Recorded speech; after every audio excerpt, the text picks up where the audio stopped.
When he transmigrated into a crazy world where women completely drooled and simped over men, Cameron.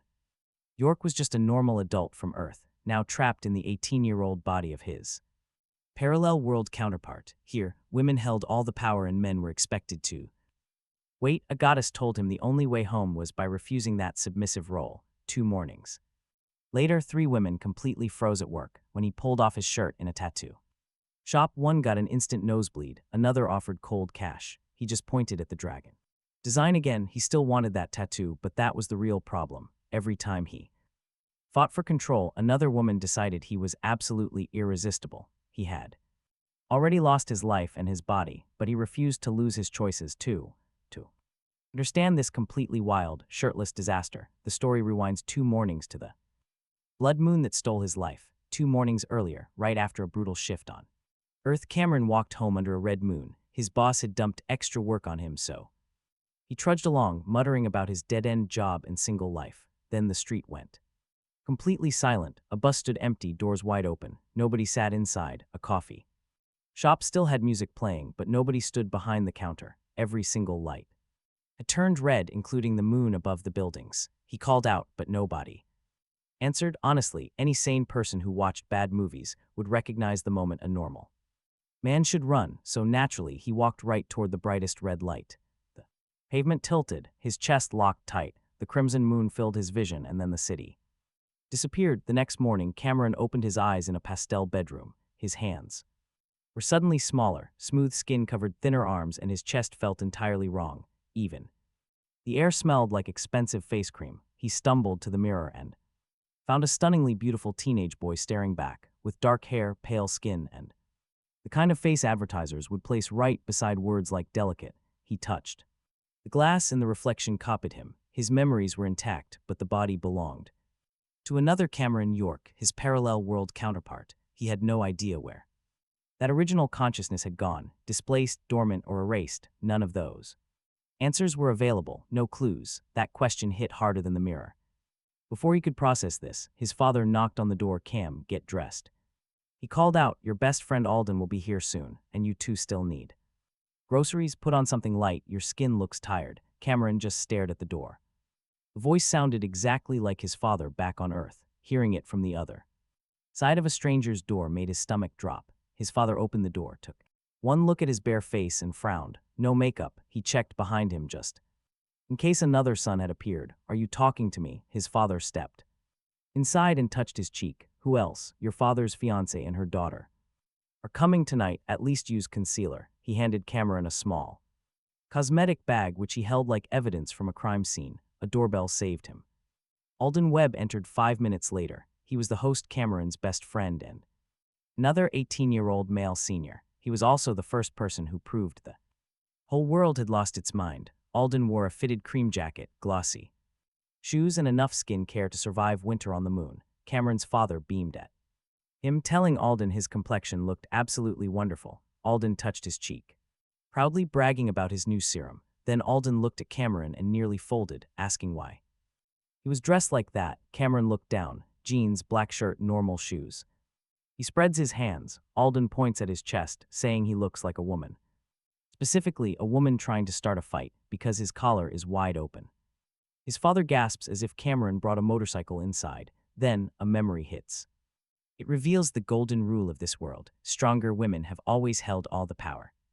Men just stay pretty and wait. Alden is living proof of that. He embodies the whole system with his fancy cream leather and skin care. The original Cameron played along with the script, but this new one is defiant. Later at the shopping strip, Alden tries steering him toward a beauty salon. He offers to get their nails done first, followed by a calming face mask. Even pepper spray is suggested, since Cameron is acting so reckless. Cameron suddenly stops walking. Alden brightens up, asking if he wants lip tint. Squinting down the block, Cameron demands a dragon tattoo. Alden freezes. His mouth hangs open. The beauty-obsessed best friend is completely broken. Alden whispers in shock that men simply do not get dragon tattoos. Calling it an educational experience, he drags him inside a shop. Inside, 3 female tattoo artists look up from their workstations. Their eyes slowly scan Cameron, then look over at Alden before returning to him.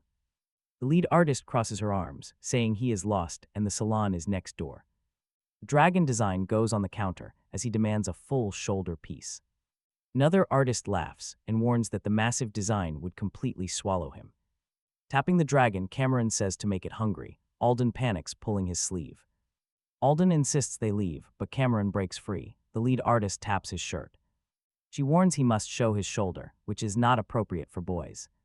Since they expect him to back down, he just whips off his shirt. The entire room freezes. A pen slips from the fingers of the second artist. Turning away, the third woman presses a tissue under her nose. The lead artist stares for 3 full seconds before shoving folded cash across the counter. She begs him to keep his shirt off. Cameron points to the design, demanding the tattoo. With no tattoo, Cameron leaves 3 stunned women behind. Outside, Alden holds the shirt over his chest like an emergency blanket. Blocking the sidewalk, Alden yells that he just stripped in front of 3 women. Cameron shrugs. They ask to see his shoulder. Alden gestures back at the shop, screaming that he showed them the entire economy. Through the glass, one artist presses her hands against the window while another waves cash. Cameron pulls his shirt back on. Deeply annoyed, they still refuse the dragon. Alden stares, asking if that is really the part he is upset about. Cameron nods. Alden warns his reckless behavior will get them both killed. This first rebellion teaches him a very funny truth about his new world. The more masculine he acts, the more these women seem to want him. That evening, the fiancée of his father officially moves in with her daughter.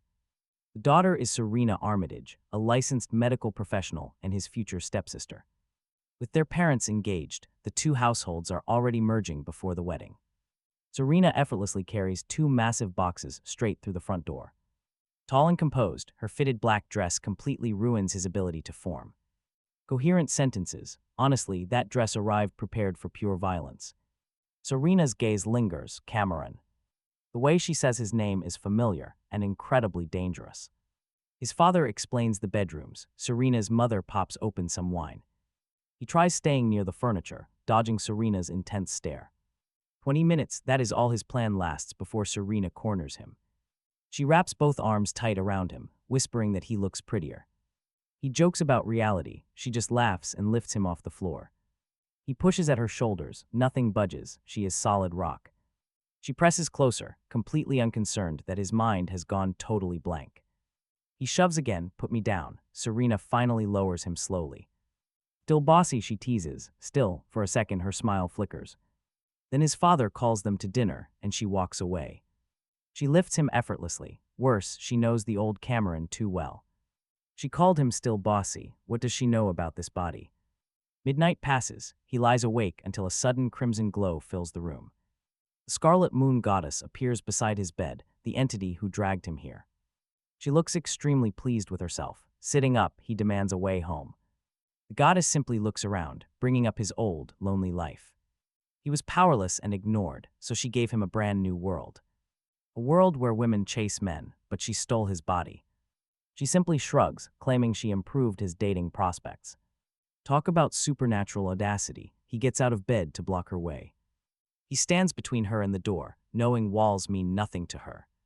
What happened to the other Cameron? He demands answers, but she just smiles. She stays silent. He steps closer, demanding a way back home. Her expression finally sharpens. She tells him to become a real man. Become a real man here. That is her only vague condition. 0 instructions and 1 massive threat, if he can survive and prove himself. He might return home, but if he fails, he will change forever. This world will slowly reshape him until his old life is completely forgotten. He stares at the makeup bag on the desk, then looks at his weak reflection in the mirror. This place already took his strength, his adult life, and his name. But he refuses to accept this theft, demanding to know how success is measured. The Scarlet Moon Goddess simply steps backward, dissolving into the red light. She tells him that is his problem, vanishing before he can reach her. His hand grabs empty air. On the desk, a makeup bag spills over. Brushes roll across the cold floor as the crimson glow completely fades away. Talk about a helpful cosmic criminal. He immediately starts searching for answers. He finds articles warning men about overtraining, but 0 mention of portals. Checking his host's wallet and school accounts, he realizes he is 18 and broke. He is weak, knows nobody, and even Serena's hug easily overpowered him. That goddess planned this trap perfectly. The next morning in the kitchen, Serena places breakfast in front of him. Her hair is tied back. Having traded her dress for work clothes, she still looks completely unfair. She tells him he needs protein because he is far too light. The plate, this world, is not completely terrible. But that thought became an immediate curse. That same morning, his father packed lunch while Serena's mother headed out. Normal domestic roles seemed normal to everyone except him. Alden showed up with lipstick. Warm rose or soft peach, Alden asked. Cameron kept walking. Neither. He was becoming a Chad. Alden blinked, asking if that was some skin condition. Cameron warned him it was a warning on the walk to Westbridge Academy, his new private school. Broad girl stepped aside and stared. He met her stare, telling her to keep moving. She laughed but moved. Tiny victory. Then he tried running the last block to school. His lungs caught fire before he reached the gate. Alden sailed past at an easy jog, then stopped to check his forehead like a worried ant. Alden asked if he stretched. Cameron bent over. Gasping, he only ran for 30 seconds, but Alden simply nodded gravely, noting this body was cooked. Minutes later, inside Westbridge, Alden led him into homeroom. Every senior in his class was 18. He reached for a sealed water bottle on his desk. The cap would not budge. He adjusted his grip and tried again. Nothing. A girl beside him offered her hand, asking if he wanted help. He kept twisting, grunting no. The cap held. Another girl warned him about his wrist. He braced the bottle against his chest, claiming he was opening water, not fighting a bear. He twisted until his palm burned. The girl took it from him, opened it with 2 fingers and set it back down. 3 other girls immediately offered to carry his books, open his lunch and walk him between classes. Nobody laughed, which only made it worse. At the tattoo shop, his physical presence had literally made grown women malfunction. But here at school, this same body could not open its own water. This pathetic loss gave him his next job. He needed strength, money, and a way home before this world decided pretty was the only thing he was allowed to be. After that bottle loss in Westbridge's second-floor hallway, he desperately searched for a mute Thai gym. The humiliation had given him clean rule. Only his adult mind had crossed worlds. His muscles started at 0.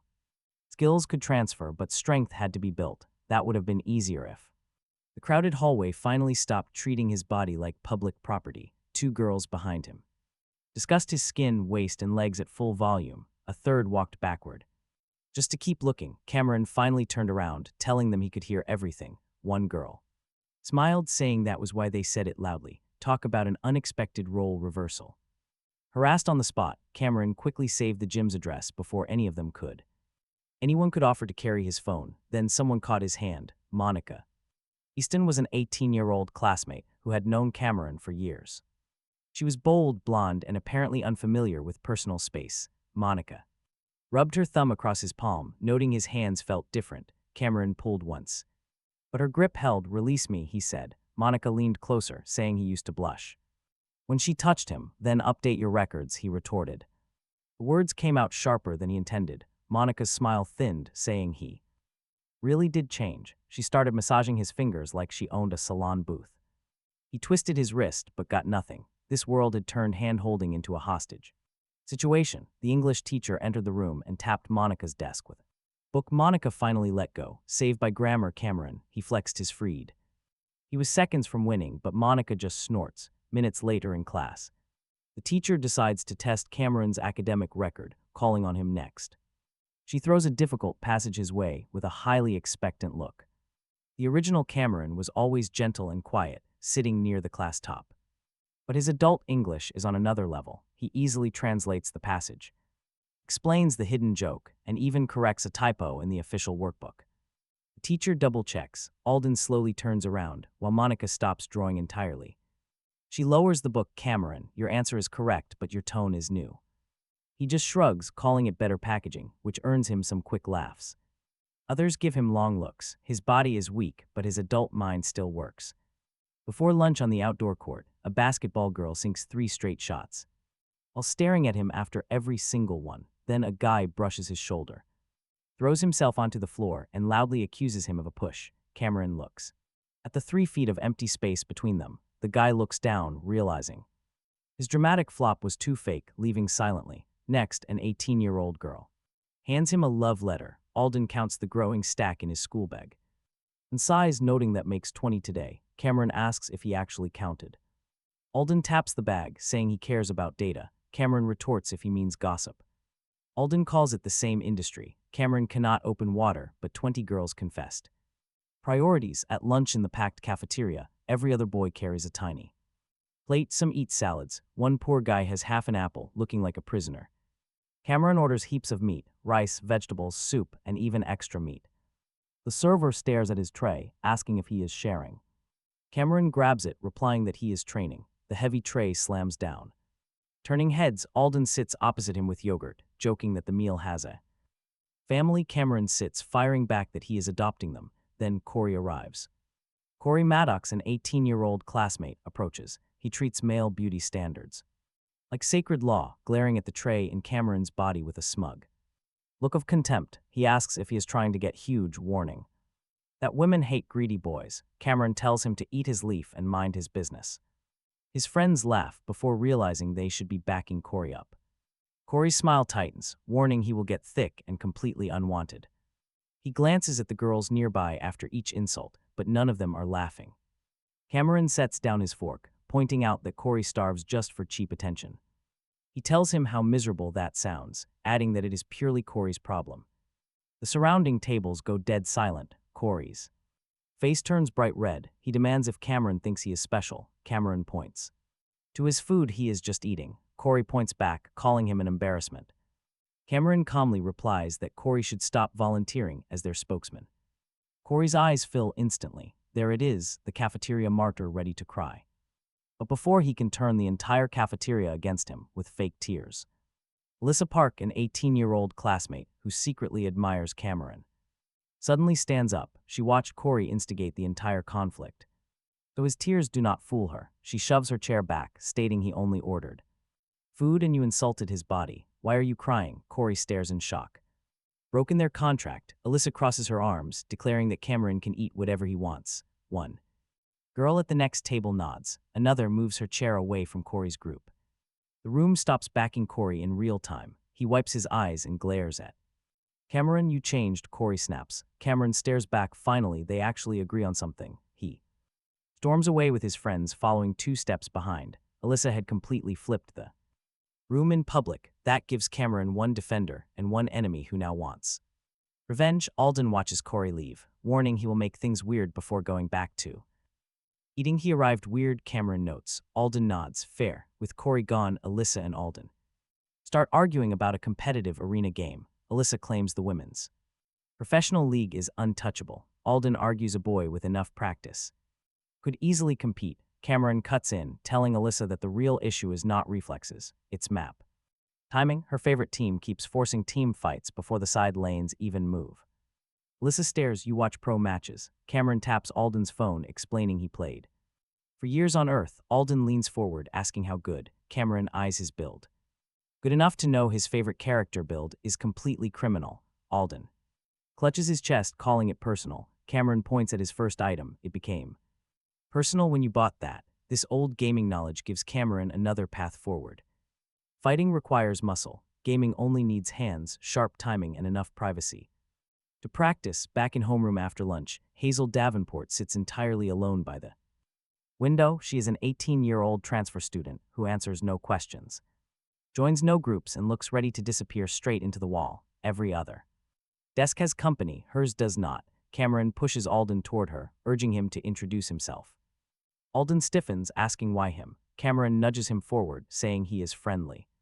He presses a hand to his chest, claiming he is fragile. Hazel looks over. Alden immediately pretends to study a poster. Cameron steps around him, introducing himself and Alden. This is Alden, who is about to say hello before fear paralyzed him. Hazel blinks, saying hello, progress. Cameron points toward Monica, labeling her the loud one.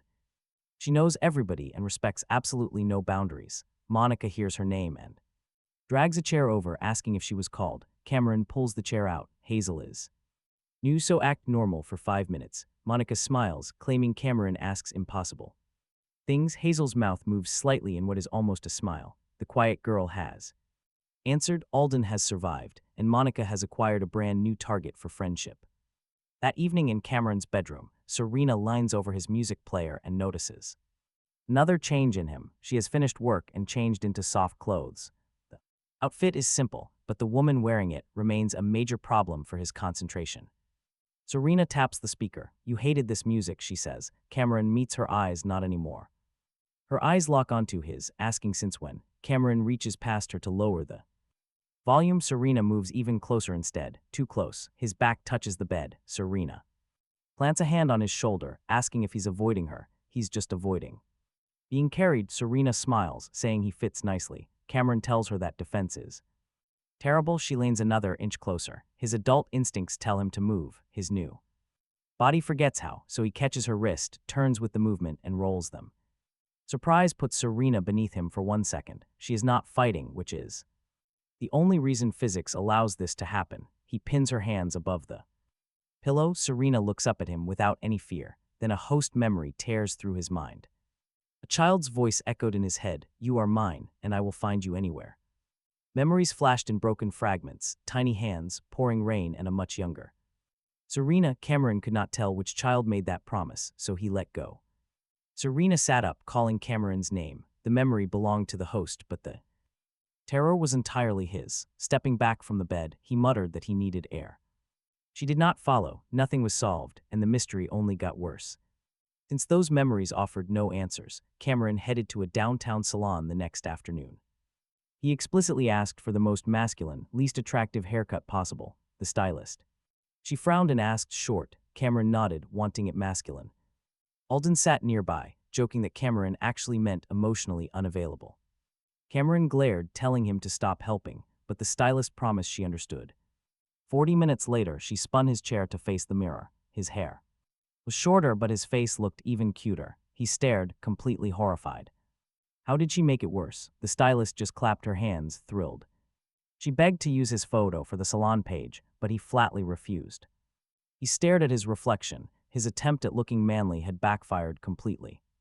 The haircut just made him look adorable. Later, his father reacted with pure shock. He asked Cam why on earth he would cut his hair that short. Before Cameron could even speak, Serena stepped in, defending his new look. Their father sighed and left for the kitchen. Once they were alone, Serena pulled out a small velvet box, revealing a pair of stunning black diamonds. Cameron stared from the glittering earrings to her face, asking if they were real.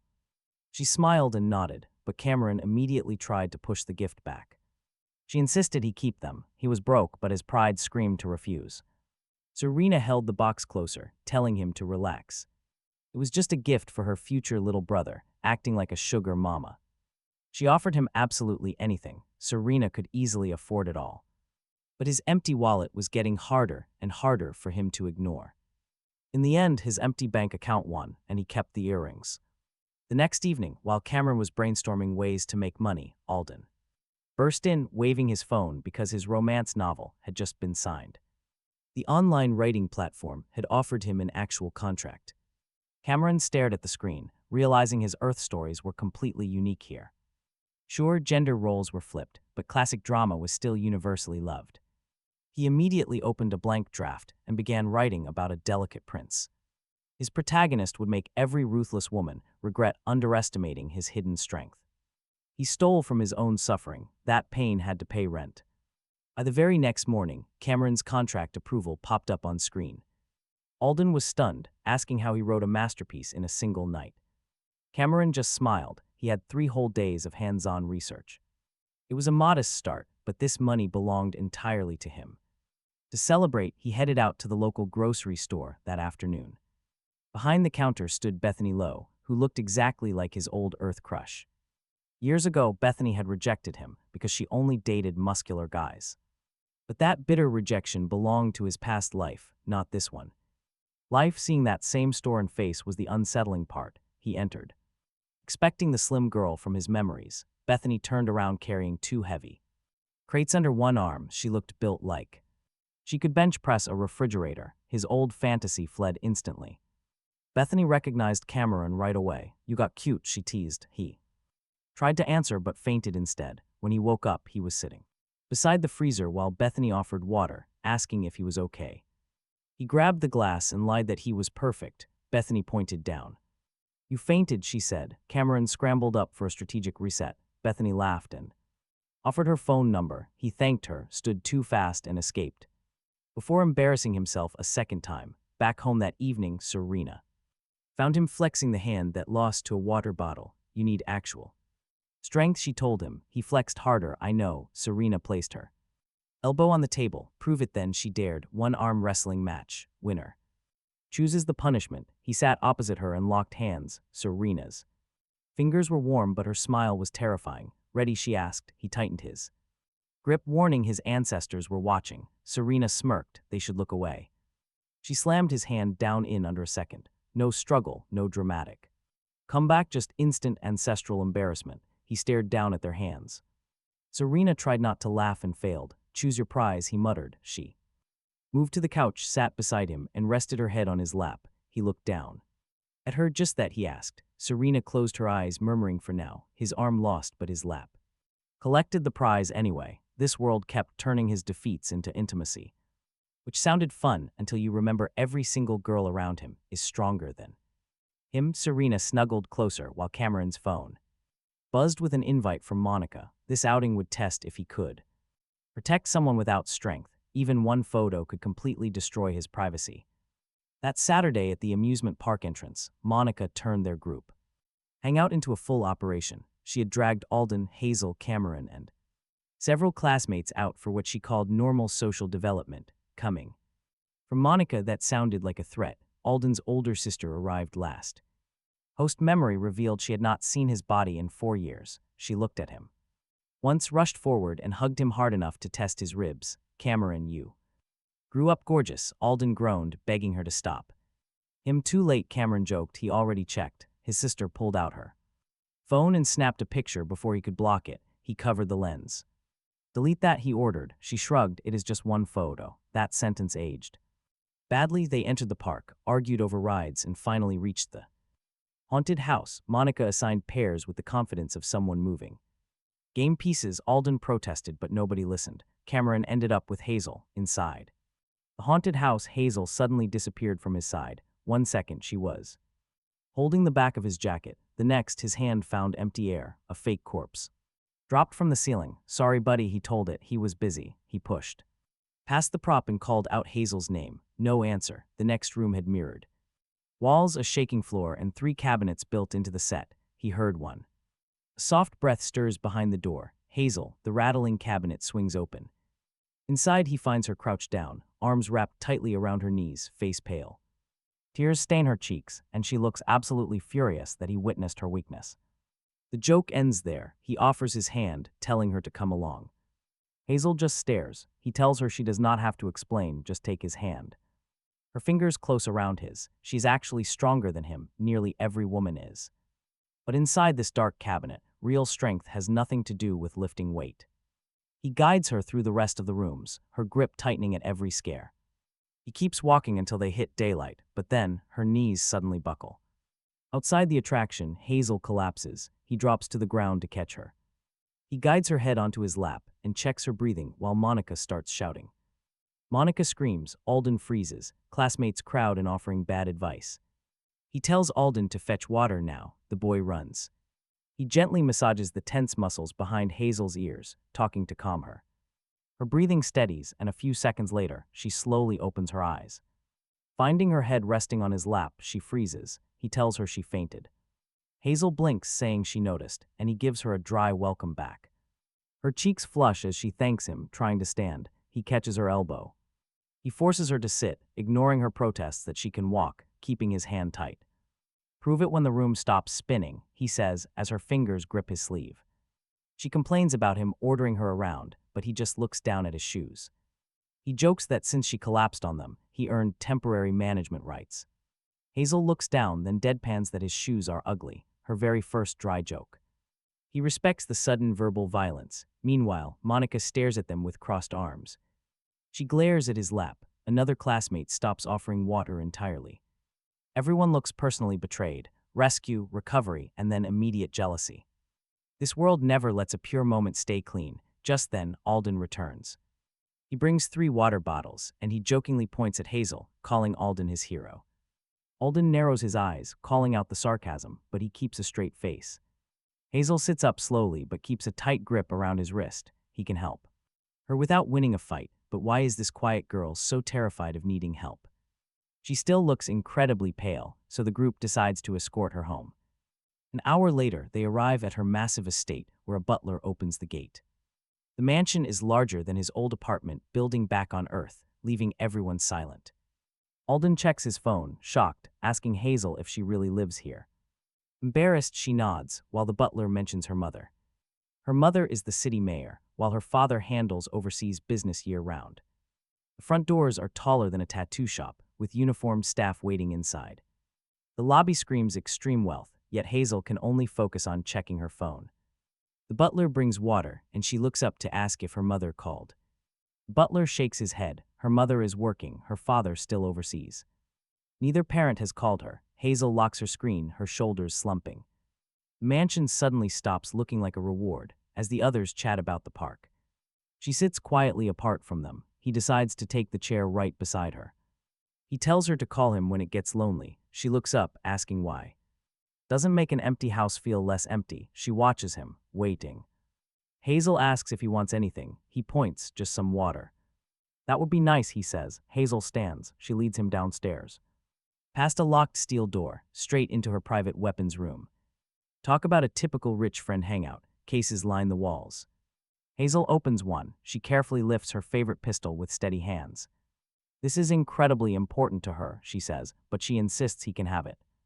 Other friends give bracelets. She offers actual firepower.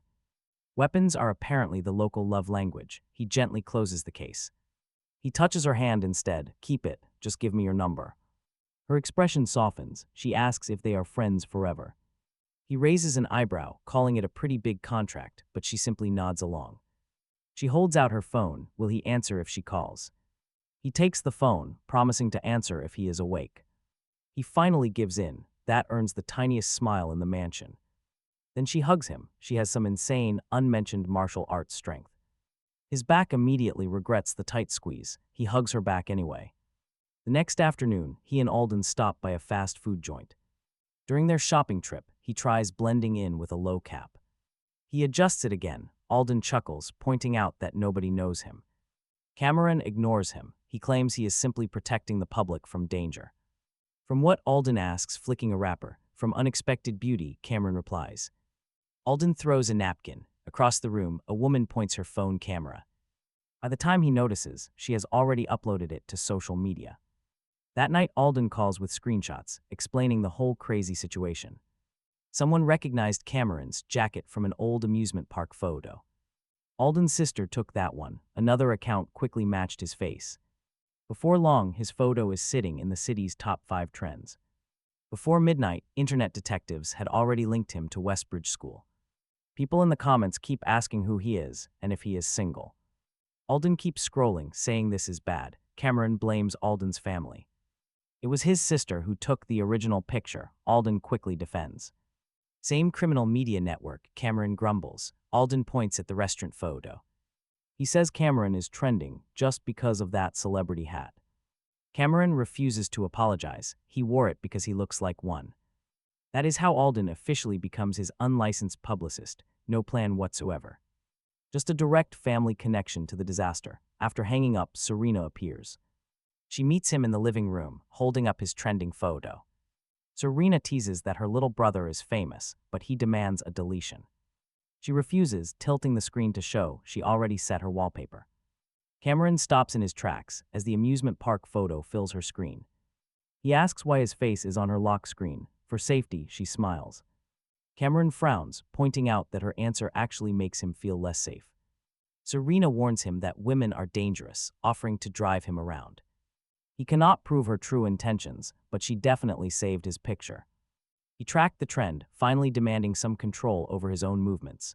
This world was not completely terrible. Right on schedule, the hype reached his school. The next morning at home, Alden sent him a video from outside Westbridge Academy where hysterical girls packed the sidewalk. Several held printed copies of that restaurant photo. One even held a sign begging him to marry her. Alden called from behind the fence, warning that they had blocked the gate. A security guard tried to clear a path. The crowd shifted 3 feet, then packed right back. His father watched the video and flatly refused to let him leave. For once, Cameron agreed.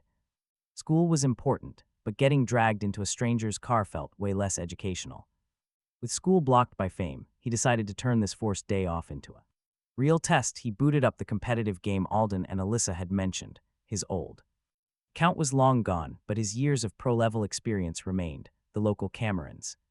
Match history showed nothing special. Still, his mind knew every single timing window. The first match felt too slow, the second felt familiar. By the third, 5 opponents rushed him near their base. He baited the first skill, slid behind the tank, and dropped 2 players before their support could even turn. The third chased, but he used the wall to break her line of sight, catching the last pair together, a pentakill.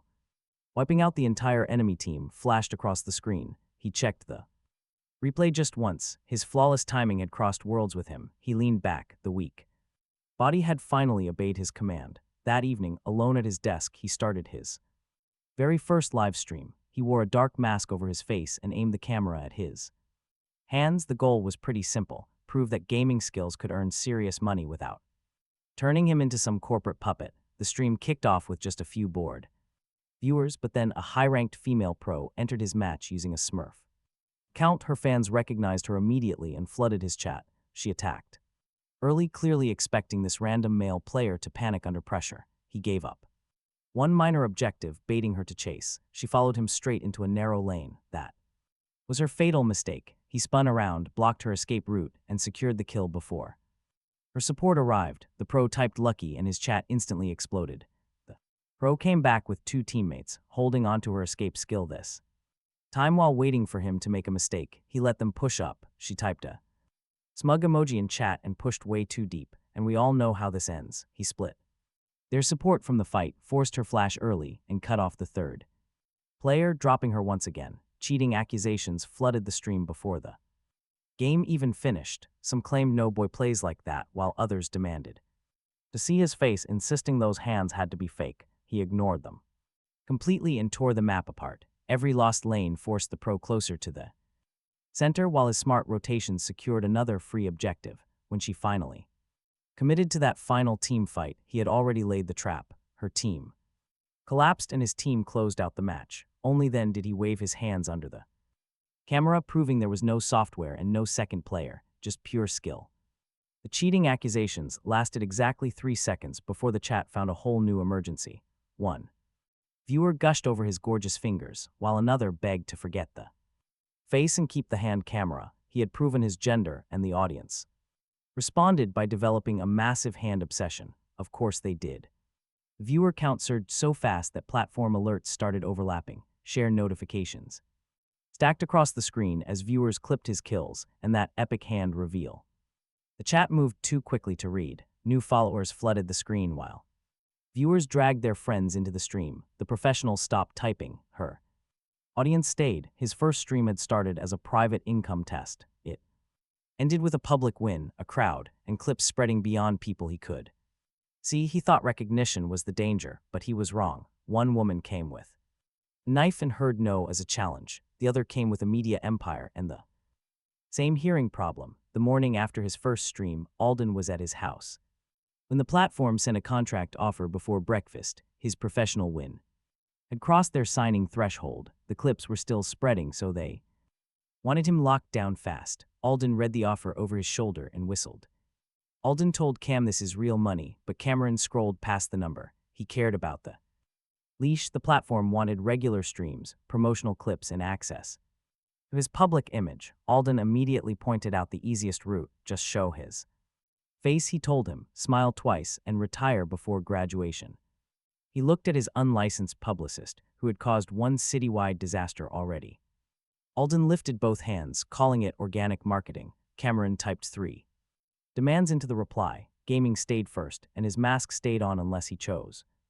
Otherwise, no forced dances, cosplay, or offline appearances. The response came back within minutes: accepted. His numbers had given him bargaining power. Beautiful. He had finally found one place where being treated like rare merchandise let him write his own price tag. Then that same visibility followed him. Outside the next afternoon after school, Alden and Cameron walked home from Westbridge.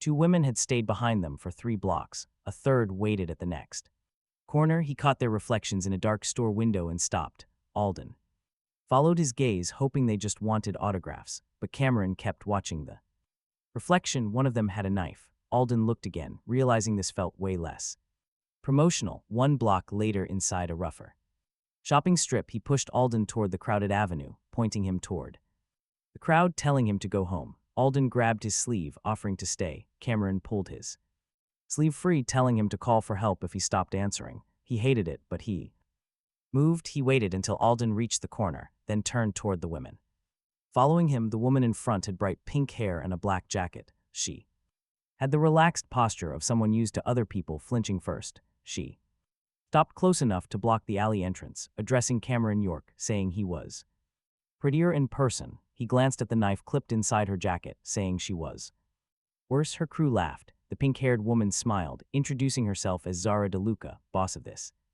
neighborhood. That was his introduction to the adult street boss who had decided viral fame counted as a dating application. Zara hooked one finger under his chin, offering to keep him safe if he became her boyfriend. Cameron knocked her hand away. Safe from you. Her smile widened. It was clear how completely deranged this reaction was. Rejection actually pleased her. Zara drew the knife and laid the flat of the blade near his cheek, murmuring that a pretty boy should be careful. A scar would lower his value. There it was, the threat under the flirting. He drove. Cameron's fist slams into her mouth. Her head barely budges. His hand throbs instantly.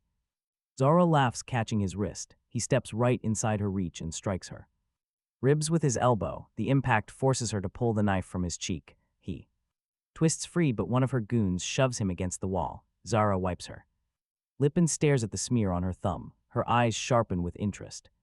Zara stares. You hit me. He flexes his aching hand. You noticed. She lunges again. He blocks her first grab, takes the second against his shoulder, and a sharp kick to her shin buys some space. She is stronger, but he is angrier.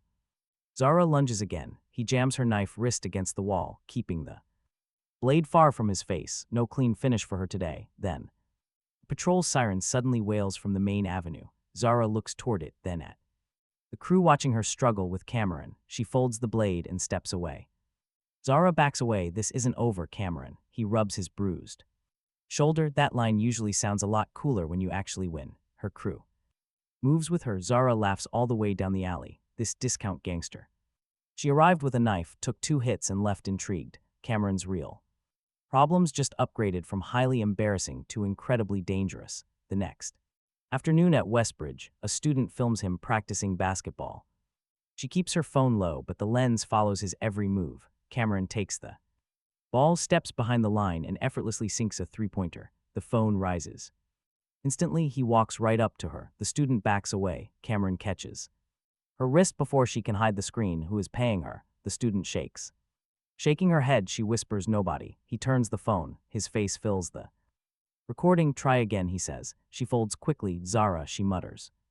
She pays for photos, even more for video. He deletes the clip and all copies.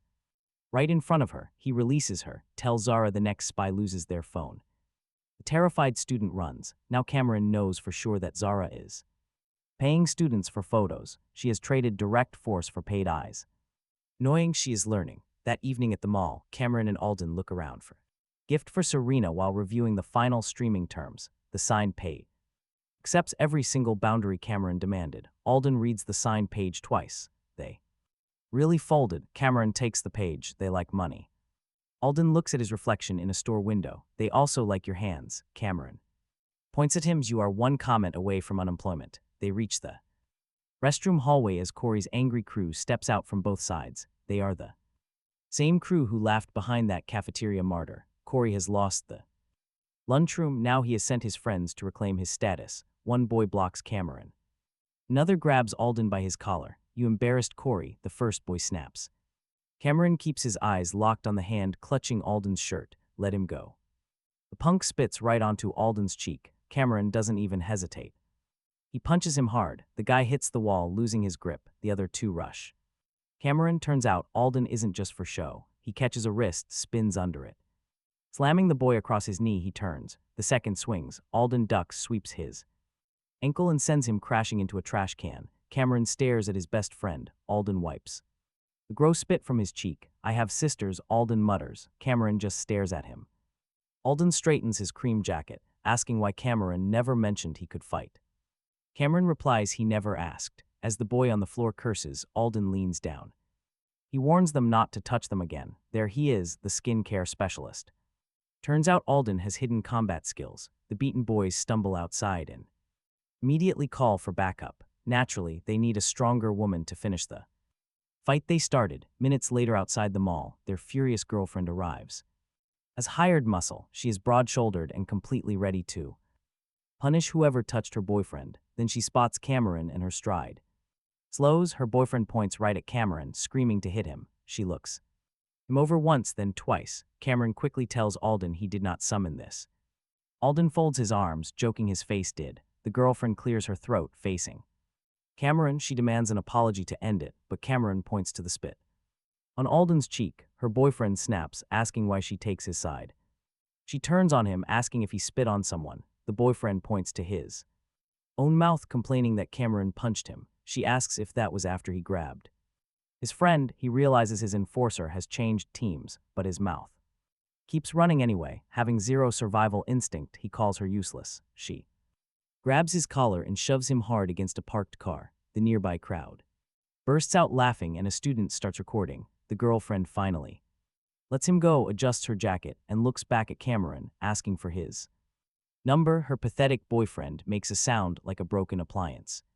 Cameron shakes his head no, which she accepts far better than Zara ever did. The crowd refuses to let her boyfriend recover, but then some roses appear. Zara DeLuca struts through the crowd carrying the flowers with one hand. With the other, she snatches the recording phone, declaring her man does not need more videos online. Cameron stares at the roses, reminding her she literally threatened him yesterday. Now she is offering flowers. Alden whispers that people grow, and she grew flowers. Rejecting the bouquet, Zara hands it to Alden instead and leans in close. She orders Alden to tell Cameron to meet her at her bar at 8 sharp. Alden's smile vanishes as Zara warns she will target him if Cameron misses it. Cameron takes the roses from Alden and dumps them in the nearest trash can. Meeting Zara's eyes, he promises to be there, making her look delighted. She only hears agreement, completely ignoring her threats. Talk about a red flag. Before Cameron can even leave the plaza, a woman in a dark suit blocks him.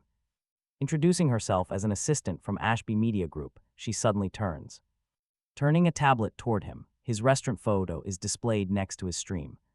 The media company has already connected his face to his online channel. Miss Ashby wants to meet him. Cameron lowers the tablet, replying he has other plans. The assistant grabs his arm, insisting it will be quick, but Cameron catches her wrist. Throwing her right over his hip, she lands on the car hood, staring upward. Alden blinks in shock. Cameron just shrugs, pointing out she grabbed him first. Sitting up slowly, she mentions Miss Ashby warned her. Cameron sends Alden the license plate number and gets in. A company tracking him this closely is a serious threat he needs to keep right in front of him. 20 minutes later, inside the Ashby Media executive suite, he finally meets the powerful CEO, Lenora. Of the Ashby family, she stood behind a wide desk in a fitted suit. She was tall, controlled, and attractive enough to make irritation inconvenient. In Cameron's defense, that suit was doing some hostile negotiations with his attention. Lenora gestured toward a chair, telling Cameron to sit. He stood, noting her assistant tried to drag him there. Lenora looked past him at the woman rubbing her back, noting she underestimated him. The assistant's expression showed she had noticed. Lenora slid a contract across the desk, praising his face, game skill, and valuable attitude, promising she could make him famous nationwide. Cameron tapped the contract, saying he was signed. Lenora pushed it back, promising to make that contract irrelevant. She had just threatened his contract as a flirting technique. He pushed her offer back, refusing. Lenora's fingers stopped on the paper. Most people probably thanked her before refusing, but he skipped the worship sequence. The assistant moved behind Cameron again. He turned, caught her shoulder, and shoved her into the chair. Lenora crossed the room before he could reset. Cameron threw a punch, but she blocked it easily. He followed with an elbow. She stepped inside, caught his arm, and pinned it behind his back without even changing her breathing. Better than the footage, Lenora murmured. He drove his heel backward. She shifted aside and released him, her eyes changing. He told her he still refused. Lenora smiled, saying that made him more interesting. Of course it did. Another real man backfire. This one owned a media empire, so he left before she could invent a second contract. That night at Zara's bar with an 8:30 safety deadline. Running, Cameron entered her private room alone. Before leaving Holmes, he had clipped a recorder inside his jacket, pocketed pepper spray, and carried a backup knife. He had sent Alden his location with one instruction: if he missed the 8:30 check-in, Alden would call the police. The safeguard only mattered if he survived long enough to trigger it. A woman from Zara's crew locked the door behind him. Zara was absent. The underling sat across from him and placed a phone on the table, threatening they could take photos and edit video so people would believe whatever they posted about a pretty boy in a private bar. The threat was clear. They wanted shame, control, and silence, but Cameron let her keep talking. She leaned closer, telling him to agree so nothing leaves this room. Her hand moved beneath the table, but he saw the knife before she cleared the edge. Cameron sprayed her in the face. She screamed and swung blind. He caught her wrist, slammed it against the table, and took the knife. Then he pulled her upright and locked one arm across her shoulders. The door opened, and 3 gang members filled the hall. He pressed the stolen blade where they could see it and moved the underling between them. Back up, he warned. Nobody moved at first. The woman in his grip shouted at them to stop. One gang member's hands dropped. Another looked at the knife instead of him. The first stepped aside. The others followed. Their plan needed him frightened and alone, but he had their blade and their own woman between them. Bad assumption. Cameron backed through the hallway, keeping the hostage between them, and reached the rear exit. Once the door opened to the alley, he shoved the underling back toward her crew and ran. His spray, their knife, and their hostage problem gave him the perfect exit. At 8:27 he sent Alden the all-clear signal before calling Zara. She answered, laughing. Did he enjoy her bar? He simply played the recording of her underling threatening to leak fake photos. Zara went silent. If she touched Alden or followed him again, he warned, the tape goes public. Her voice turned pure ice. Did she think that protected her? His voice stayed flat. It protected him tonight, he said, then hung up. Only outside did the recording prove its worth. Zara's laughter died, her thugs backing off as he slipped out using their own underling. Just one quiet night, that was all. Expected Zara to strike back, yet the next player owned a massive media empire. The next morning at Westbridge, rumors of violence spread fast. Ashby security had completely gutted Zara's crew. They were gone overnight. The shopkeepers opened up without extortionists, demanding their usual cut. Whispers said Ashby Media Group discovered Zara was using their name. He knew that company. Lenora had offered him a shot at fame the night before. Now her family had stripped Zara of her territory. His recording protected Alden, but this corporate giant cleaned the streets without ever asking him. While Zara used daggers, Ashby Media Group forced an entire shopping strip to behave. Before breakfast even that evening, he and Serena ate dinner alone while their parents worked late. She had piled the table with food, treating him like a returning soldier. He joked about only going to school, but Serena just sat down. Another plate. She noted his weight loss, though he claimed he was bulk building. Serena pushed the meat closer. Stop arguing and eat. Fair point. He relented. After eating, he hosted a 2-hour game stream in his room, though the growth was slower than his first viral hit. Once the camera died, Serena began working on his tense shoulders. Every muscle screamed, therapy or interrogation, he had to ask. She shoved him down, both still. Her skilled fingers mapped every bruise Zara's thugs had left behind. She gently asked why he always threw himself into danger for others. Looking at her hands, he recalled the original body owner's past. A childhood promise bound them, one he was determined to keep. He promised to protect this family. Serena froze, her breath catching. As silent tears began to fall, he turned and gently took her hand, asking if she was okay. She wiped her face, whispering. He had said those exact words to her a long time ago. She would not explain, but he knew forever was an impossible lie. So he gave her a vow he could actually uphold, squeezing her hand. While he was here, no one would ever hurt this family again. Serena pressed his hand to her cheek, whispering that it was enough. Later, she rested her head near his shoulder, on top of the covers, staring up at the dark ceiling until her breathing turned heavy. Half asleep, she asked him what type of girl he liked. He glanced over, asking why. She claimed it was purely for medical research. He listed tall, strong, and honest. Serena smiled, calling it highly convenient.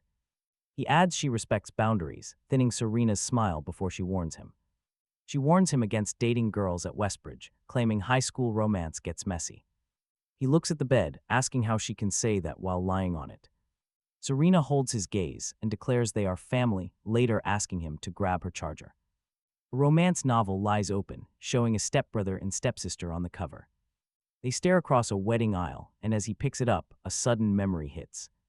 A memory flashes before he can read the back, showing two children under a staircase. During a storm, a young Serena holds little Cameron's hand and whispers a promise. Even if they separate us, we are still family.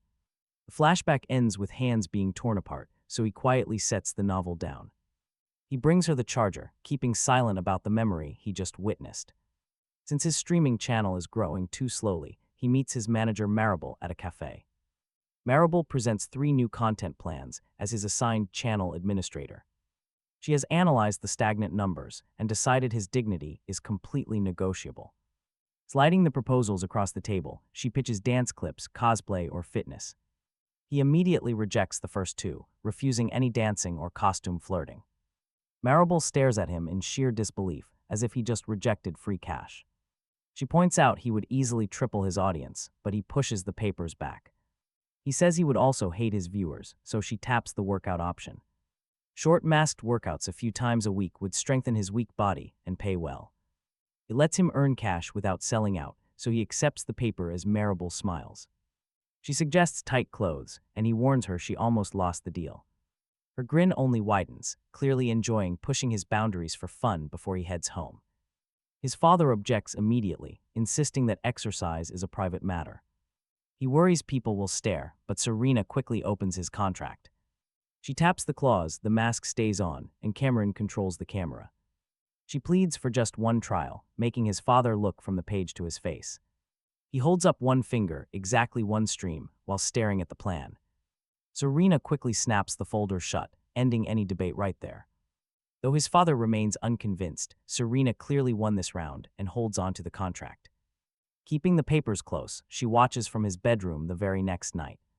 Serena stands behind the camera, watching him start his first masked workout stream. The session is scheduled for 30 minutes, starting with push-ups, squats, and a quick run. Although his body quickly tires on the treadmill, he lasts far longer than before. He definitely earned that win, but then the comments start rolling in. One viewer demands he turn sideways, while another offers a massive donation. They want him to take off his jacket, and some even ask for private training. As donation alerts ring continuously, he keeps the jacket firmly on and completes his routine. His viewers stay put, keeping the count high as the novelty wears off. In just 30 minutes, he makes far more than his entire 2-hour gaming stream. Another massive donation rolls in, with a viewer asking if he has a girlfriend. He finds it highly efficient, but Serena reaches around to block the view. She blocks the screen and labels him greedy, forcing him to brush her hand away. He calls them paying customers, but she argues they are just buying access. To him, it is simply necessary income, but she clearly sees it as a threat. With her hand near the exit button, she stares at the chat until her jaw tightens. When the private session prompt appears, Serena reaches over. Cuts the stream 1 minute early. Cameron pulls off his mask, still live. Serena folds her arms, telling him she decides when he is done. She taps his cheek sharply with 2 fingers, delivering a strike sudden enough to force his head to spin.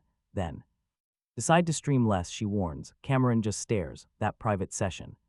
Prompt is still glowing on the screen. Serena glances once, then leaves before he can push. Hours later, he wakes up next to her.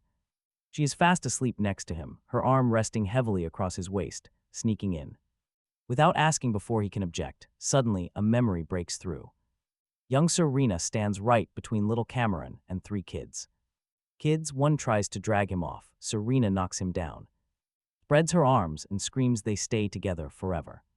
The vision fades with Cameron crying behind her. He looks at adult Serena, sleeping beside him, remembering how deeply the original host actually trusted her. He still wonders why they split or why she suddenly returned. At breakfast the next morning, Serena holds up a fresh car key, announcing she bought a ride.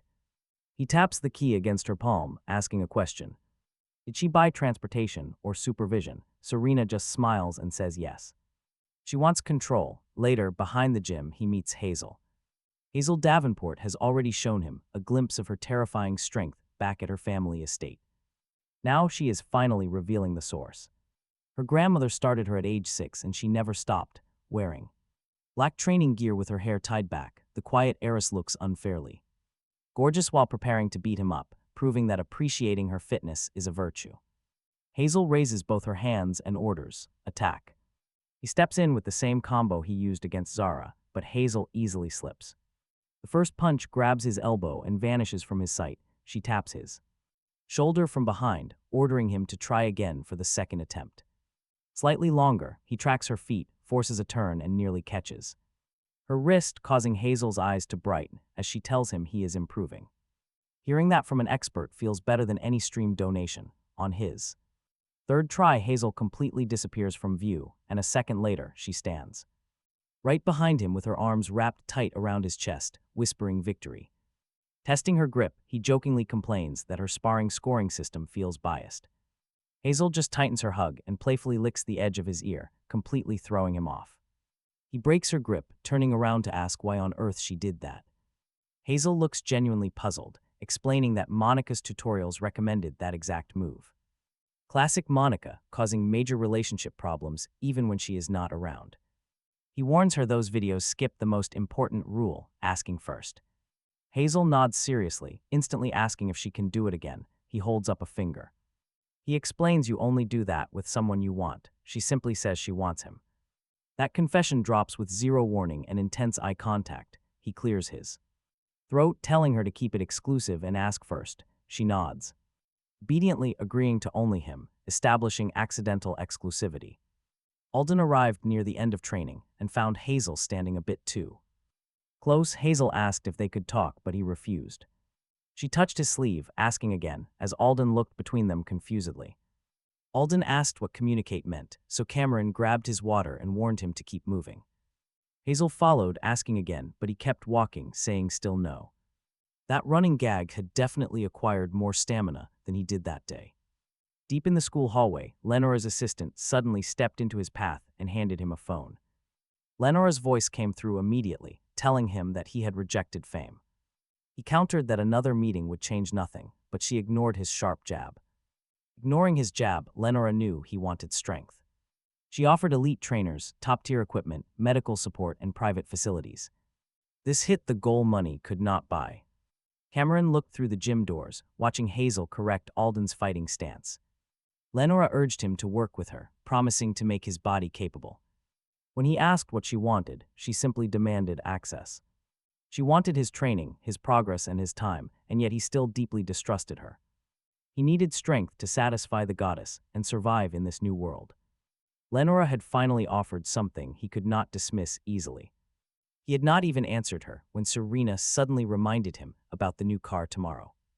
By first bell next morning, Westbridge had already turned everything into gossip.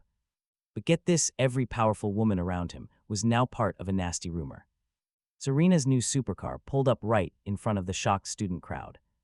Every phone lifted, and Serena leaned over to tell him to text her. Stepping onto the sidewalk, he warned her. Serena smiled, making no promises as the sports car quickly pulled away. Left half the gate staring directly at him, and the rest staring at its wild price. Suddenly, a teacher called his name, bringing him straight to the staff office. On her screen, a forum post claimed wealthy older women were keeping him. The post weaponized Serena's luxury car, his old viral photos, and various streaming screenshots as proof. The comments had already dragged in Lenora's company with fake hotel rumors. Now Cameron had been accused of many truly ridiculous things since arriving in this crazy world. Honestly, being labeled as a luxury subscription was a brand new low. The teacher folded her hands, demanding an immediate explanation for the scandal. He read through the post once, then immediately dialed Serena, instructing her to come right back. He explained the rumor about her car, and her voice instantly turned ice cold. The teacher kept lecturing him on school reputation, but he just let her talk. Suddenly, a loud and powerful engine cut off outside, and Serena strode confidently into the office. She swung the key on her finger as students crowded the hallway behind her. Looking at the post and then the teacher, she introduced herself as Serena Armitage. She explained that her mother was engaged to Cameron's father, meaning they already shared a house. She was his stepsister, and the car was hers. Serena turned to the watching crowd, challenging anyone who spread the rumor. If driving family to school proved something sexual, they should explain their logic. They should do so with their names attached, but absolutely nobody stepped forward. One girl quickly deleted her post on the spot, while others began murmuring about who wrote it.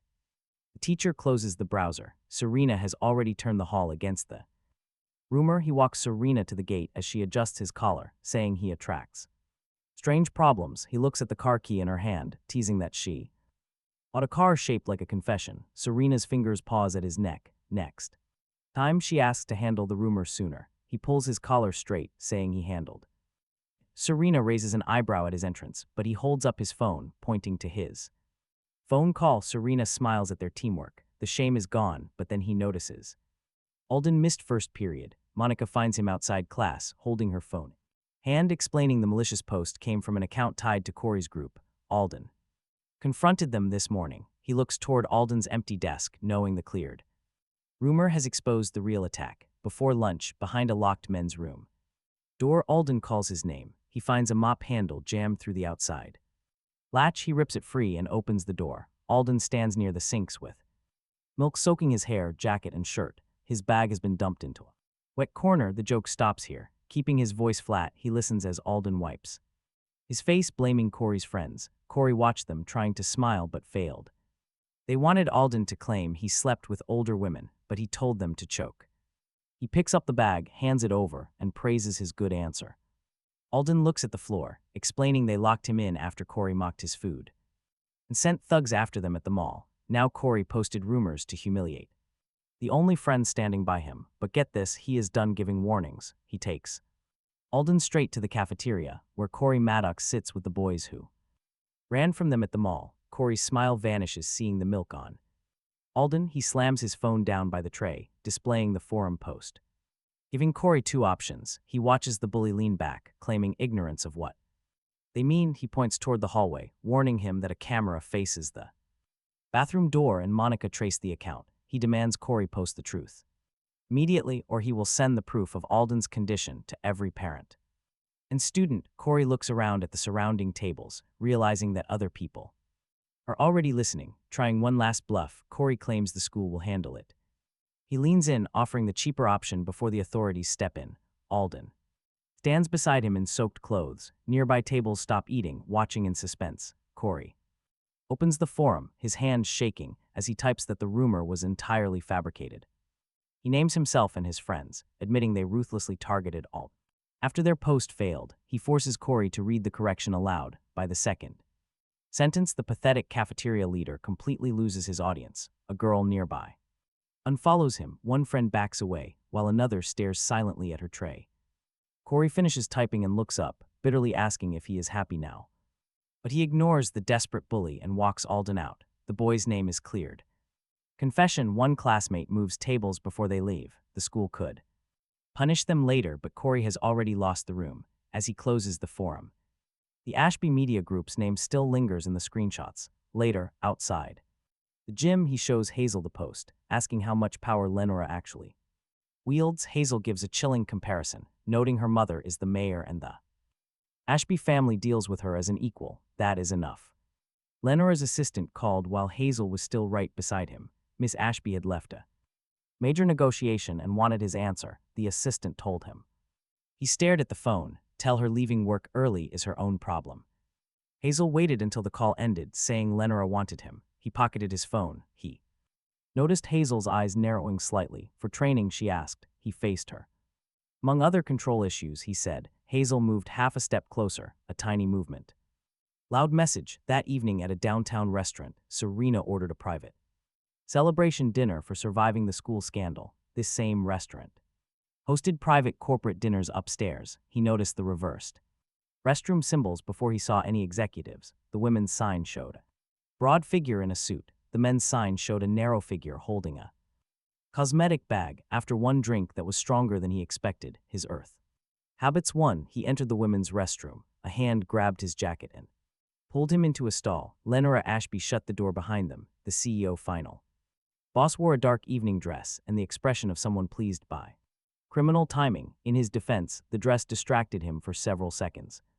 Annoying, then Lenora pinned one hand beside his head, still refusing my offer. She asked. He braced one hand against the stall wall. You left a negotiation to hide in a restroom, he remarked. Her phone buzzed, showing conference call waiting. Lenora silenced it, pocketed the phone, and she kept watching him, saying he was more interesting. He glanced at the stall door. That is a terrible business model. Lenora moved closer. Zara used Ashby Media Group's name while collecting protection money. He removed her people, so the empty territory was her work. He asked if she did that for the company or for him. Lenora touched his collar, asking if the answer would change his gratitude. He kept his hand near the latch. He was still searching for it. Her smile sharpened. She blocked the stall door with her body and reached for his chin. He slid both hands to her waist and tickled her ribs. Lenora jerked back with a shocked laugh. He slipped past her, opened the stall, and walked out while she recovered. Cheat move, Lenora called after him. He looked over his shoulder. Effective move. The restroom attendant just stared at them.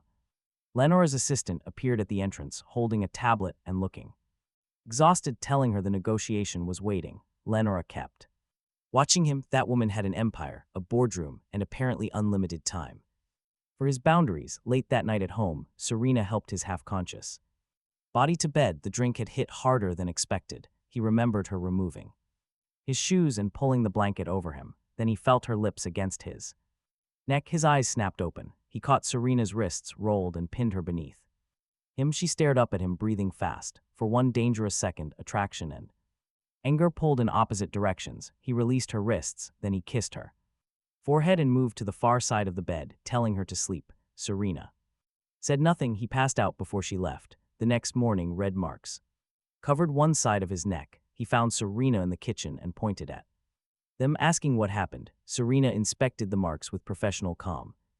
Alcohol allergy, she said. He touched the marks on one side of his neck. Serena nodded. Very localized. Her answer was complete nonsense, wrapped in a medical license. Cameron remembered enough to distrust it. Meanwhile, Alyssa, his Westbridge classmate and longtime admirer who had defended him in the cafeteria, had called overnight. His phone showed Serena had answered. When he finally returned the call, Alyssa answered instantly, demanding to know why Serena was picking up his phone. Cameron gripped his phone, asking what she said. Alyssa's voice tightened up. Serena had told her to stop pursuing him. The call was real. Serena's motives were her own to explain. The next afternoon, behind the school gym, a male classmate grabbed Cameron's collar. This was Colton Avery, an 18-year-old streamer. He brought up Alyssa's name. Before Cameron could even ask, Colton snapped, telling him to stay away from her. Cameron looked down at the fist on his shirt, noting she wasn't property. Colton tightened his grip, snapping that she had chased him for 2 years. Cameron calmly replied that it sounded like a conversation to have with her. Usually his host body would avoid fights, but Hazel's training offered another option. He trapped Colton's wrist, stepped past his balance, and threw him over his hip. Colton slammed down shoulder first, and a sharp pop ended the entire argument. He screamed, grabbing his joint, as the laughing students went dead silent. Cameron crouched down, noting he had started a fight over a woman who never asked. Colton glared through the pain, asking if Cameron thought he was better. Cameron pointed at his arm, remarking that the shoulder had already voted. The strongest men around him could still overpower him, but Colton was done. He was carried away in his friend's arms, just as Alden arrived late. Alden stared in shock, asking if he did that. Cameron pointed to Hazel. Alden looked at Hazel, then at Colton, muttering that it sounded like a threat. Cameron clapped Alden on the back, calling it an invitation instead. During core training behind the gym, Hazel lifted her shirt to demonstrate bracing.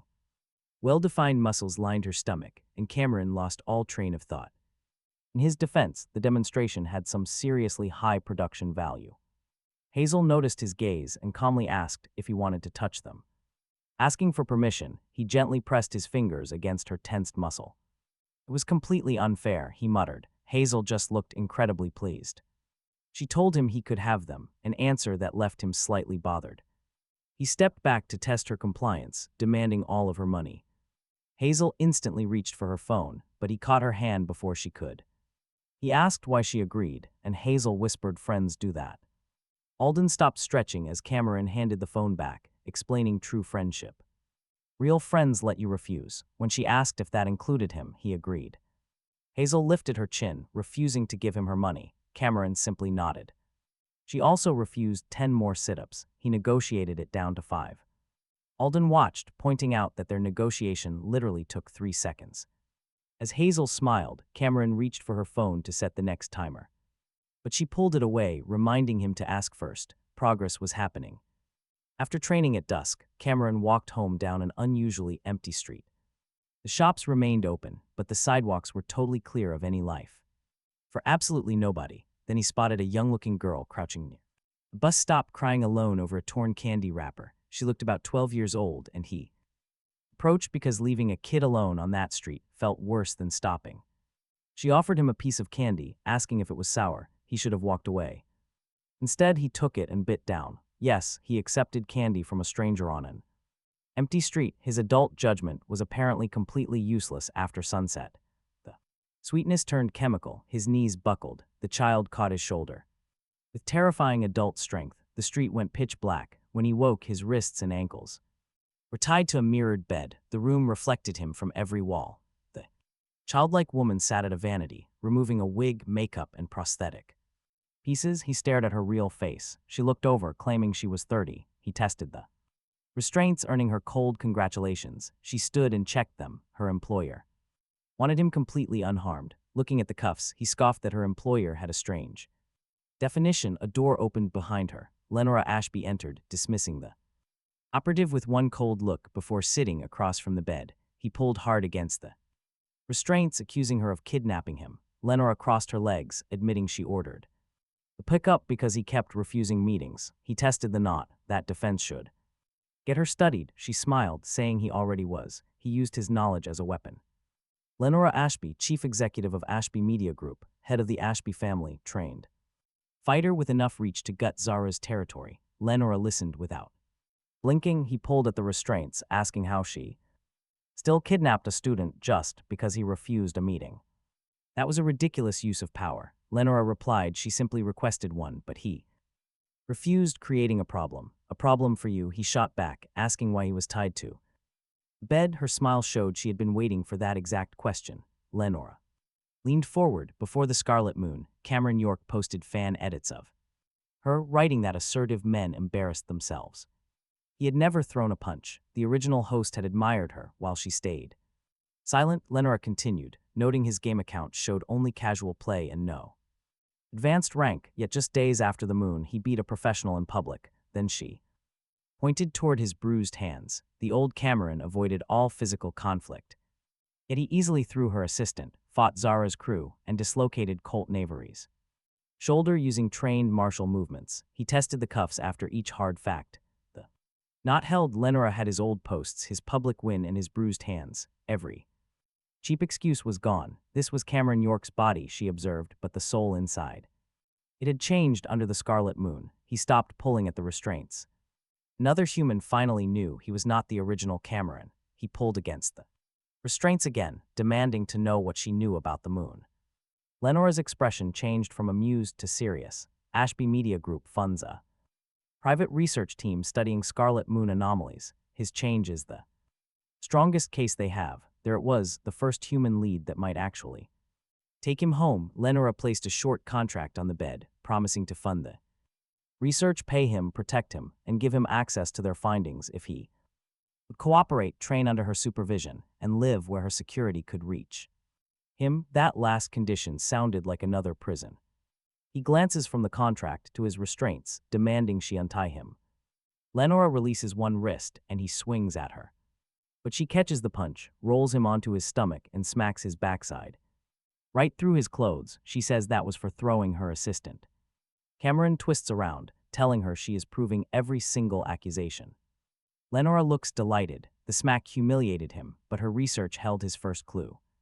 Credible route home, and Lenora completely controls it. By the time he gets back home, Serena can smell Lenora on him. Both women are about to start asking questions neither actually wants the other to answer. Late that night, Serena is waiting.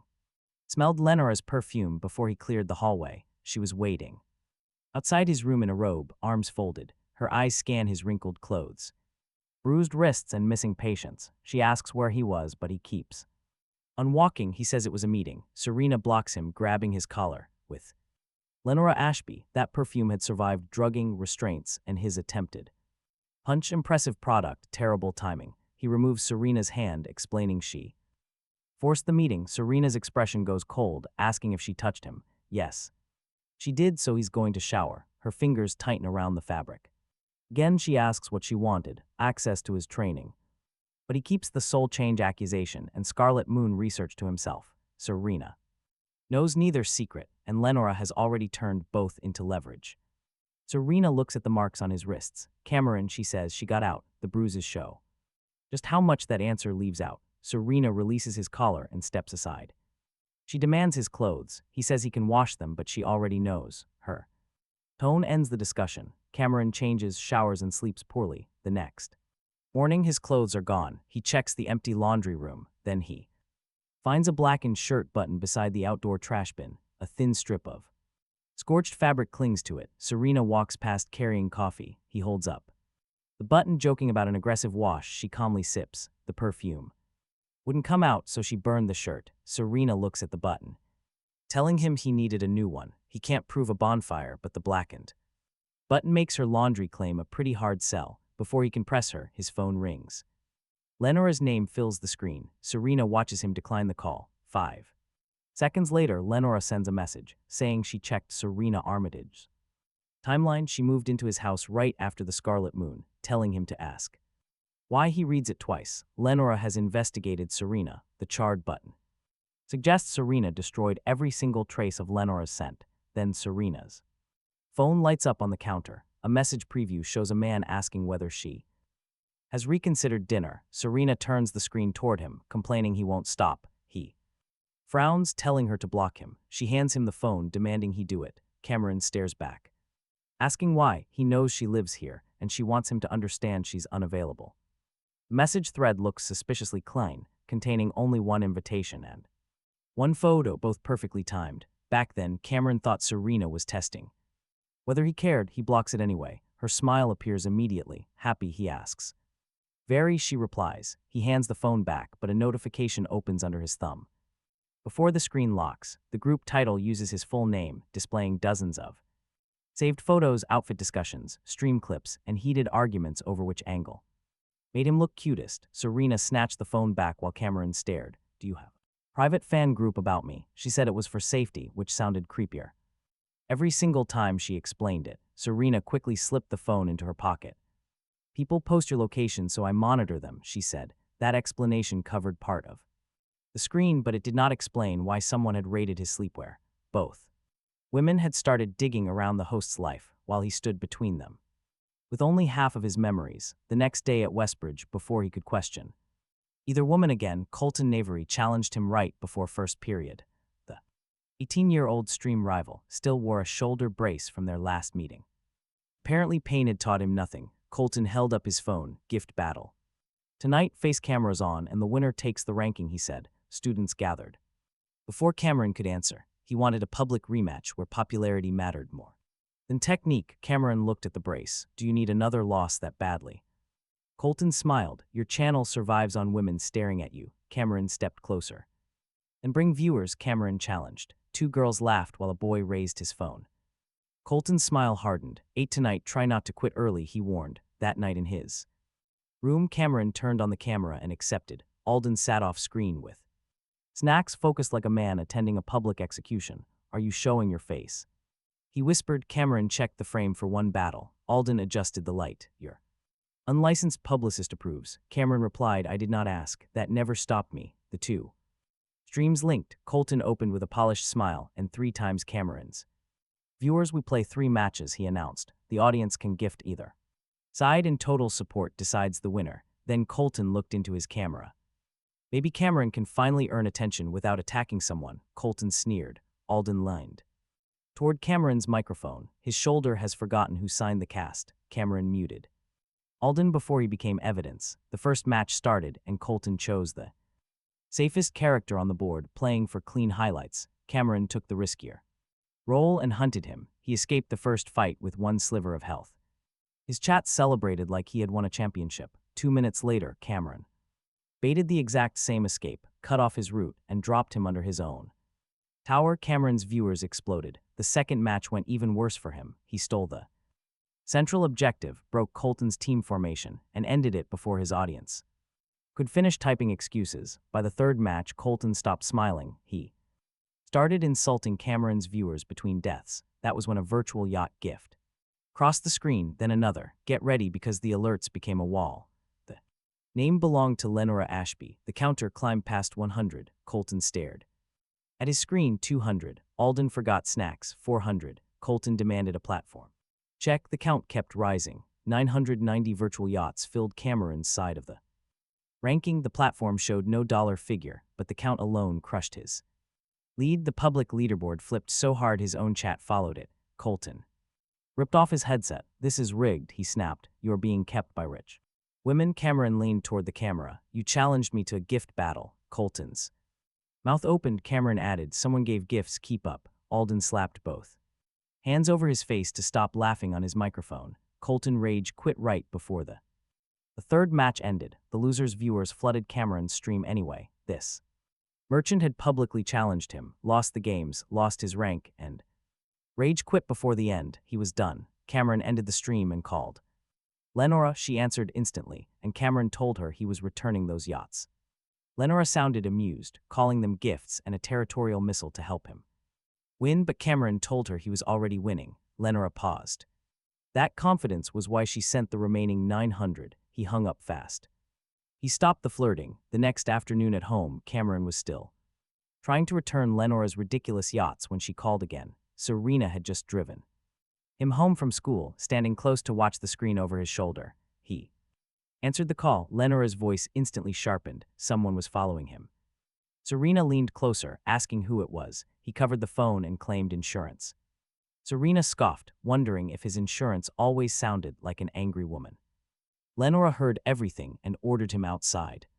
Cameron ended the call before Serena could grab the phone. She caught his sleeve. She demanded to know where he was going. To deal with yachts, he replied. It sounded utterly ridiculous, but outside, a massive black convoy lined the curb. Lenora stood beside the lead car wearing a long coat. Her assistant waited near the rear door, looking like someone who still remembered getting physically thrown. Serena watched closely from the front window. Lenora noticed her and smiled without warmth. Two final bosses just made eye contact across his lawn, and honestly, the tension is unreal.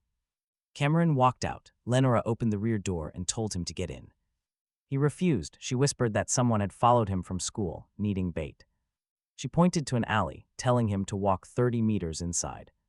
Her team would stay close. He stared at the dark entrance, realizing the trap. She just wanted the hostile attacker away from his home. With Serena still watching, Cameron refused to bring an armed threat near his doorstep. He sent Alden his current location, looked at Lenora, and warned her. If he died, he would haunt her board meetings. Lenora smirked.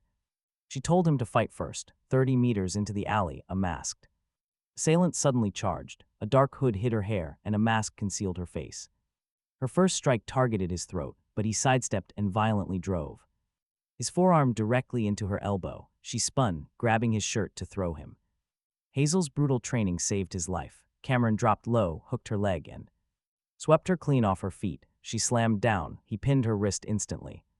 His knee locked her shoulder down. For one solid second, he had her trapped. But she bucked with insane force, tossing him aside. She rolled up with a knife aiming straight for his ribs. Lenora caught the girl's wrist in midair. She twisted hard, sending the blade clattering to the concrete. Instantly, Lenora ripped the mask away. It was Zara DeLuca. Bright pink hair spilled out of her hood as she stared at Cameron with pure, murderous hatred. The discount gangster Cupid was done playing. She snarled that he took everything. Her crew, her street, her name. Lenora stepped between them and corrected her. Lenora took the street, while Cameron had only embarrassed her. Suddenly, Zara lunged forward. Lenora easily slipped the punch and countered with a devastating blow. Zara collapsed onto the pavement. Still, she desperately tried to stand and attack again, but Lenora easily knocked her down. This time, Zara stayed down. The boy had dodged and survived the weapon, but Lenora finished the stronger opponent. He just stood there trying to catch his breath. Getting saved like that hurt his pride. Moments later, near the wall, Lenora explained what Colton did after rage quitting. He hired someone, she said, to snap compromising photos of him. Fortunately, her people had already intercepted the order. His contract was canceled, and nobody got close to him. So Colton's massive public loss had triggered a whole new scheme. Zara had. Talk about double trouble. Colton paid for shame, while Zara came for blood. Lenora stepped closer, reminding him that he hung up during her warning call. Serena was standing right there and noticed his tone with pure, open jealousy. Lenora caught his chin. When he asked what she was doing, she kissed him. It was sudden, a stolen kiss, yet his body answered for one stupid second, kissing her back before pushing her away to break the contact. Lenora looked smug. He wiped his mouth, angry. He never agreed to that. He was 18. She could not just drug, restrain, or kiss him like that. Lenora stared. Move to my protected house. Sign the research contract, and these dangerous attacks will finally stop. He pointed to his home, declaring that leaving his family meant entering her golden cage. She would have easier access to him, and her silence confirmed it. He told her to drop that ridiculous move-out clause and take back those yachts. Discuss the research. Lenora just smiled. He told her he was walking away, and he did, heading home. Lenora remained by her convoy, keeping the crucial research he desperately needed. Serena watched them from the window. He had kissed Lenora back for one second. Walking inside suddenly felt far more terrifying than any dark alley. In bed that night, the lingering kiss brought Serena to his mind. Was this his own desire, or the original host's stubborn attachment? The next morning at school, he decided to chase what felt real. Hazel met him near the classroom window. She was wearing black stockings beneath her school uniform skirt, and he instantly forgot his next sentence. Clearly, the quiet heiress had weaponized her new look. Hazel noticed his gaze and asked if he liked them. He blushed. Hazel smirked. It certainly ruined his concentration. Placing a small box on her desk, he watched her open it with curiosity. A K-style rifle pendant on a silver chain. It was just jewelry. Not a weapon. Knowing Hazel, he absolutely had to make that distinction clear. Since she once tried gifting him a real gun, this felt much safer. Hazel admired the pendant, noting it looked like her actual rifle. Exactly. She clasped it on, touching it gently as if expecting it to vanish. When she asked what he wanted for it, he simply replied nothing. Hazel stared, asking what she owed. He explained it was a training thank you. She sat beside him, holding the pendant. Her past friends only wanted cash, demanding endless rides and access to her wealth. No one had ever gifted her anything. Nobody gave him anything without wanting more. He only tested her obedience with money, believing that a refusal would protect her. Now he finally understood why she had asked. What she owed, he told her this was hers, explaining she did not owe him a single thing. Hazel's eyes grew wet. She lowered her face before anyone else could see, then she moved onto his lap. He caught her waist before she slid, noting she skipped a step. Hazel rested one hand on his shoulder, asking to sit. He noted she was already seated. She asked if she could continue. He looked at the pendant against her uniform, saying yes. Her body relaxed against his. Alden walked in right then, saw them, and stopped at the door, pointing at the pendant. Alden asked if Cameron bought Hazel a tiny rifle. Cameron nodded, joking her friendship language was armed. Hazel looked at him. She claimed Cameron promised a bracelet next. Looking at her, he muttered that he could find one. Hazel tightened her arm around his neck, demanding a promise. Their unlicensed publicist backed out of the room, escaping before another communication lesson. Hazel kept one hand over the pendant and the other around his neck. She had asked first, and he had said yes. That same day after lunch in homeroom, a male student tried to shame him with a prohibited adult item. He reached beside Cameron's desk, lifted it from the floor, and held it up high, where half the class could see, announcing that it had fallen out of his drawer. The entire room turned toward Cameron, who looked at the object, then at the open drawer. Talk about a cold reaction, as he noted people kept putting things in there when he was gone. The boy smirked, so Cameron stood and took one step closer. He threatened to return any more desk trash straight back to the boy's locker, with his name taped across it. His smile weakened as Cameron added, in large letters, so his admirers would have perfect clarity. Several girls laughed. The student dropped the item onto Cameron's desk and backed right away. That should have ended one ugly joke. The next morning, another item appeared. A boy near the windows asked whether the rumors were actually true. Cameron opened the drawer in front of him and showed The fresh scratches around the lock. Someone keeps using his desk, Cameron told him, and guess who gets immediately nervous? Looking across the room, Colton looked away first. By the third day, whispers followed him between classes. Few students stopped sitting near his desk, while more started watching it. Whenever Cameron mentioned the scratches, girls checked Colton before they checked him. The entire room had started making the exact same prediction he did. Hazel arrived before Cameron and guarded the drawer like an armed museum guide. Alden called it subtle. Nobody agreed with him. By the fourth morning, another item had appeared and the smear was completely predictable, as Colton had lost to Cameron with fists and on stream. Now his eyes kept jumping toward the drawer whenever Cameron spoke. The class had a suspect. Cameron desperately needed to catch the next hand inside the drawer. Even the students who still avoided his desk stayed close enough to watch Colton from a safe distance. Before classes even started that fourth day, Alden, Hazel, and Cameron secretly entered the empty room. Alden mounted a tiny camera inside a shelf opposite Cameron's desk. Hazel fixed a simple trigger inside the drawer. One opening would trigger the beep and start the recording. Whoever reached inside would still be standing there when they returned. Alden checked the frame, still thinking glitter would help. Cameron closed the drawer, saying they were catching him, not decorating him. Hazel. He stared at the trigger. Hazel asked to break his arm. No, he replied. After the beep, he shut the drawer. Still, her disappointment worried him more than the camera. They left the room and waited down the hall. 10 minutes later, the sensor beeped. He reached the doorway first. Colton Avery stood over his open drawer with another prohibited item in his hand. His shoulder brace was gone. His common sense remained missing. The camera light blinked behind him. Colton saw it and froze. He leaned against the doorframe, caught in high definition, his face drained. Then Colton pointed at the camera, accusing him of planting it. He looked at the item still in his hand. Excellent defense, he mocked. Hold it higher for the lens.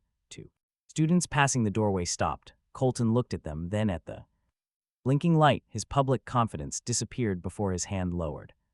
Then he lunged for the shelf. He blocked him. Colton shoved him hard enough to hit a desk. 3 male students rushed from the hall behind him. They had been waiting to seize the recording before anyone else arrived. Good, Colton had brought witnesses and attackers to his own exposure. Elite planning. The first boy grabbed the shelf. Alden tackled him into the wall. The second swung at him. He caught the arm, turned under it, and drove him across a desk with Hazel's throw. Colton rushed the camera again. He kicked the chair into his path. He stumbled, hit the floor, and the prohibited item skidded beneath another desk. The third attacker caught him from behind and twisted his collar into his throat. He drove his heel into his shin, but his grip held. Then Hazel entered.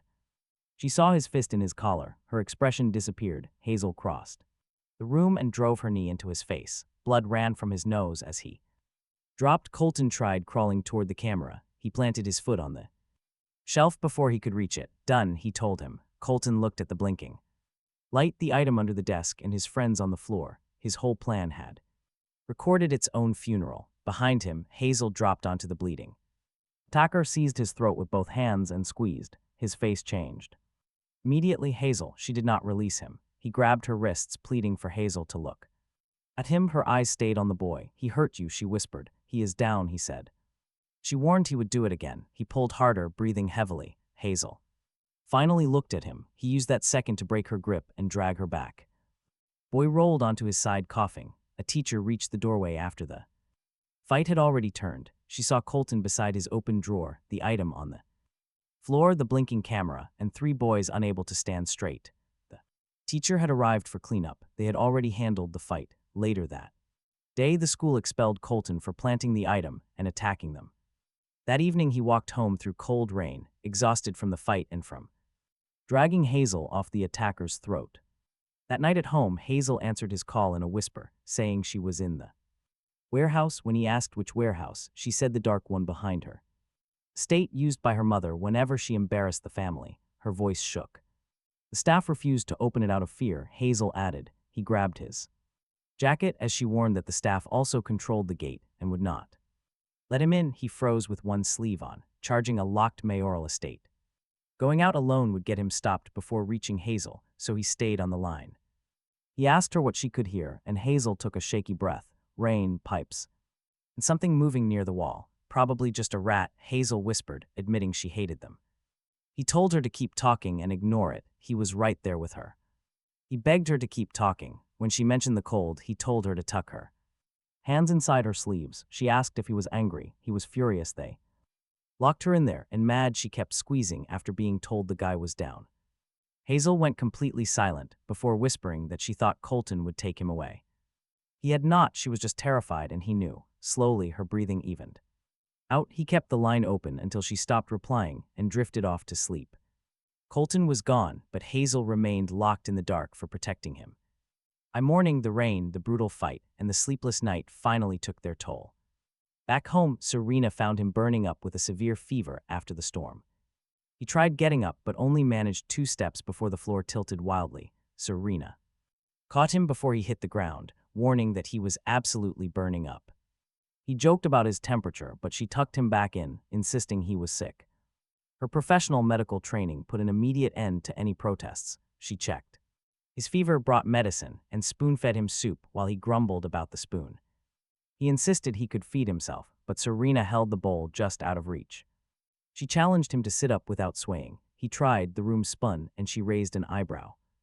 He opened his mouth and she fed him. It was brutal, efficient, and impossible to peel. For most of the day, she stayed beside his bed with her laptop, keeping one hand free to check his forehead. By noon, he tried sneaking downstairs for water. Serena caught him right at the doorway, lifting him up by the knees to carry him back like he weighed absolutely nothing.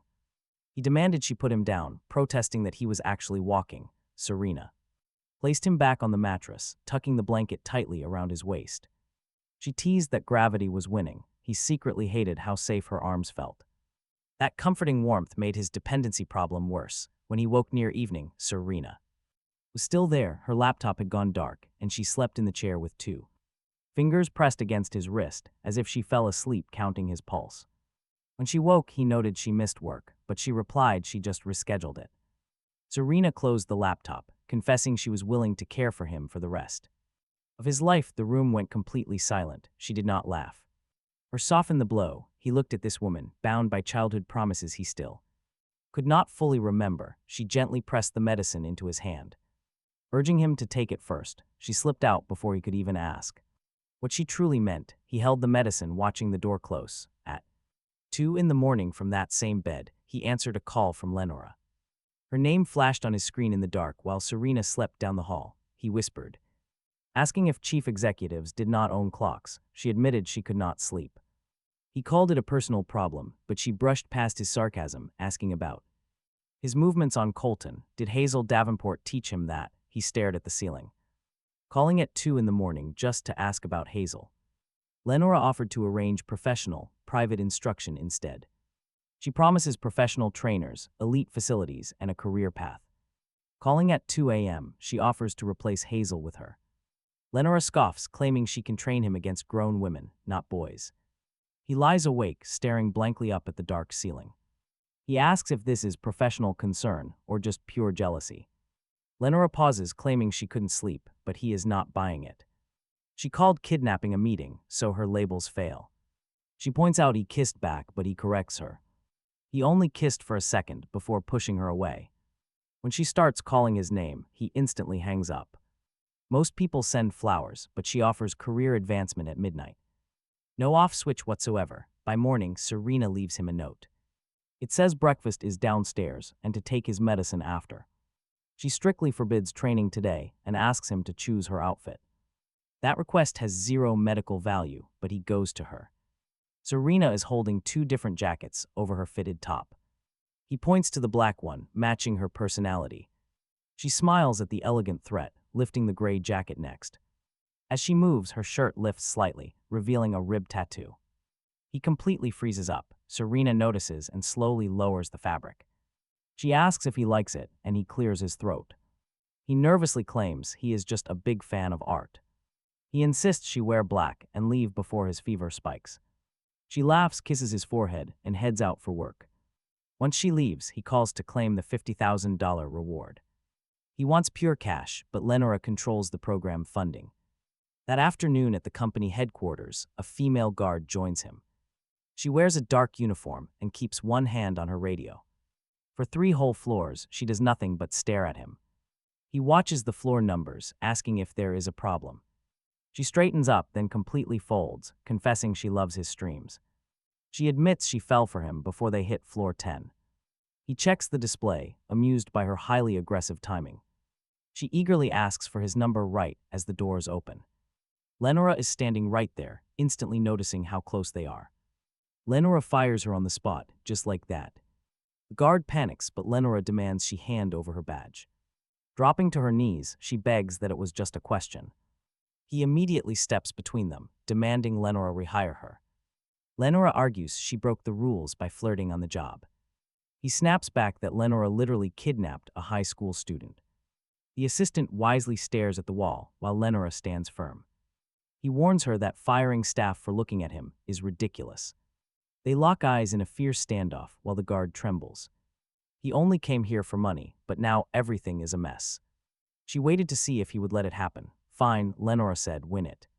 Back she turned and strolled straight into the executive suite. Seconds later, inside Lenora's private office, she opened a polished case to pull out a rare luxury cigar. That cigar looked incredibly old, expensive, and outright ridiculous. Lenora held it between two fingers. I will toss it, she told him. If you catch it before I do, the guard keeps her job, miss, and you stop questioning my staffing decisions. The rule was incredibly simple. One throw decided a worker's job. The guard stood near the door, barely breathing. He rolled his shoulders. Hazel's training had definitely improved. His reactions, Zara's knife had tested those reflexes, and Lenora had seen the result in the alley. This wager mixed power, intense flirting, and someone else's paycheck. Very. Lenora, he wanted the job and his $50,000. Lenora tossed the cigar high. She moved. Before it even reached the top, he read her first step, cut across the desk corner. And jumped, her fingers merely brushed the wrapper, but his closed around it first. Momentum carried Lenora right into him. She hit his chest, caught his shoulders, and drove them both straight onto the couch. The cigar stayed in his fist above her head. The guard made a small sound by the door. Lenora looked down at their position. You are touching me, he stared at her hands on his shoulders. You tackled me, you intercepted valuable property. You made it a game, he countered. Lenora's mouth curved. That confidence was attractive. He held up the cigar, declaring the guard keeps her job. Lenora stayed over him 1 second longer than necessary. Then she stood and adjusted her jacket. She stays, Lenora told the guard. The guard's knees almost failed. Again, this time from pure relief. She thanked him, retrieved her badge, and left before Lenora could reconsider. He placed the cigar on the desk. Lenora looked offended. Do you know what that costs? My reward is $50,000. That cigar is worth $60,000. He looked at the small brown object. So your office just made me wrestle over tobacco worth more than my entire reward. Lenora smiled. You one, I am beginning to think rich people need supervision, he joked. Her assistant placed a phone-sized payment screen before him, displaying $50,000. The money hit his account. His body had gone from losing to a water bottle to beating Lenora's hand by half a second. Lenora kept watching him after the payment cleared. Every boundary made her push harder. He stood and pocketed his phone. We should meet less, he told her. Lenora leaned against the desk. You came to my office for money I earned. Lenora tapped the desk. You saved my employee. He opened the door. From you, he retorted. Her smile sharpened. And you still came closer. Open the door. Enjoy the cigar. The money solved his cash problem but did nothing for privacy. When he got home, Serena was waiting with a hidden album, and she did not want him to see it. That evening at home, Serena and her friend snapped an album shut the second he entered the living room. Serena's friend hugged the thick album to her chest. Serena kept one hand on the cover. A loose photograph had slipped onto the couch. The host, Cameron, looked several years younger in it, smiling beside Serena. A handwritten date marked the border. Newer print underneath showed his restaurant trend. Another came from a fitness stream. The photos ran from childhood to last week. I told you not to interfere, Serena warned her friend. Her friend glanced at him. I was only saying this is a lot. He extended his hand. Let me judge how much, Serena. He pulls the album back, claiming it's private. His photos are too. Before Serena can hide it, he catches one corner. It swings open. On the first page, the host Cameron stands as a child beside Serena. The next page holds recent pictures from the amusement park, his online streams, and Westbridge. Some dates point to years completely missing from his host memories. Serena had kept a clearer record of this body's childhood than he ever did. He looks at her, asking how long. She has collected these. Serena snaps the book shut, claiming the old ones are hers. The recent ones are public. Meanwhile, her friend slowly edges toward the exit, saying Serena. Keeps everything connected to him as Serena's grip tightens. Don't interfere, Serena warns. Her friend freezes mid-sentence, grabs her purse, and leaves without looking at either of them. He waits for the door to close. She scared her friend silent, all over his photos. Serena carries the album toward the stairs, dismissing him as dramatic. He follows her up, noting her nervous look, though she claims he worries too much. He points to the album, mentioning childhood photos he forgets and recent ones he never shared, plus a private fan group rating his sleepwear. Serena halts on the steps, her face remains calm, her tight grip betrays her. He replies that she keeps what matters, prompting him to ask what he is. To her, Serena takes the album upstairs and locks it away instead of answering. 10 minutes later, upstairs in his room, he sees a strange man standing across the street, lingering beside a parked car. Instead of watching the road, he stares directly at their house, checking the entrance. Then he eyes the windows. Enough is enough. He pulls the curtain wide. So the man knows he is spotted. Serena slips in and follows his gaze. He points out the window, asking if she knows him. Serena looks unfazed. She calls him a suitor. He asks if this is the one she made him block. Serena shrugs with a brief glance as the man stares up at them again. Stepping back, he notes that normal dates wait, but a stalker studies windows. Serena quickly grabs his sleeve before he can reach. Bedroom door, insisting she can handle this. He looks down at her hand. Asking how sure she is, she simply stares outside, insisting the man won't enter. He reaches for the door, finding no comfort in her tightening grip. She adds he knows better than to cross the gate, clearly knowing him.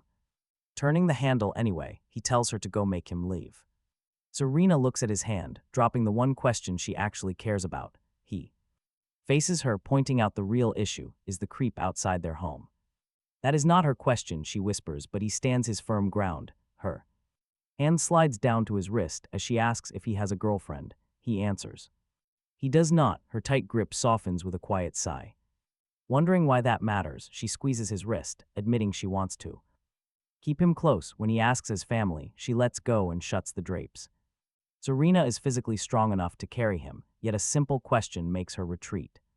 The next morning at school, Alden warns him that Hazel is completely isolated. After classmates saw her nearly choke a boy into unconsciousness. Her mother's harsh punishment only fuels the rumors. He eventually finds her alone. By the window, her AK pendant rested against her uniform. Every desk around her stood empty, and conversations died down the moment he approached. One boy quickly grabbed his books and moved before he could even sit. He dropped his bag on the empty desk beside Hazel, sitting where everyone could see. Hazel murmured that people thought she was dangerous. He simply replied that she was. Her fingers gripped the pendant, so he reached to touch the tiny metal rifle. He reminded her she stopped when he pulled her back, meaning both things were true. Hazel looked down, asking if he was afraid of her. He shook his head, no. When she asked if he was angry, he admitted he hated that they locked her away. He was also angry she kept squeezing after the guy was down, and she nodded. She admitted she thought he would avoid her, but he leaned in closer to speak.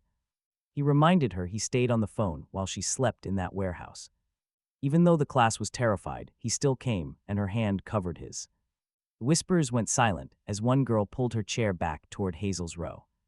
She unpacked her books right beside her, and later at lunch, Hazel led him away. She brought him to an empty practice room by the cafeteria and locked the door. While voices faded outside, Hazel stood directly between him and the only way out. He eyed the lock, feeling completely trapped as Hazel stepped closer.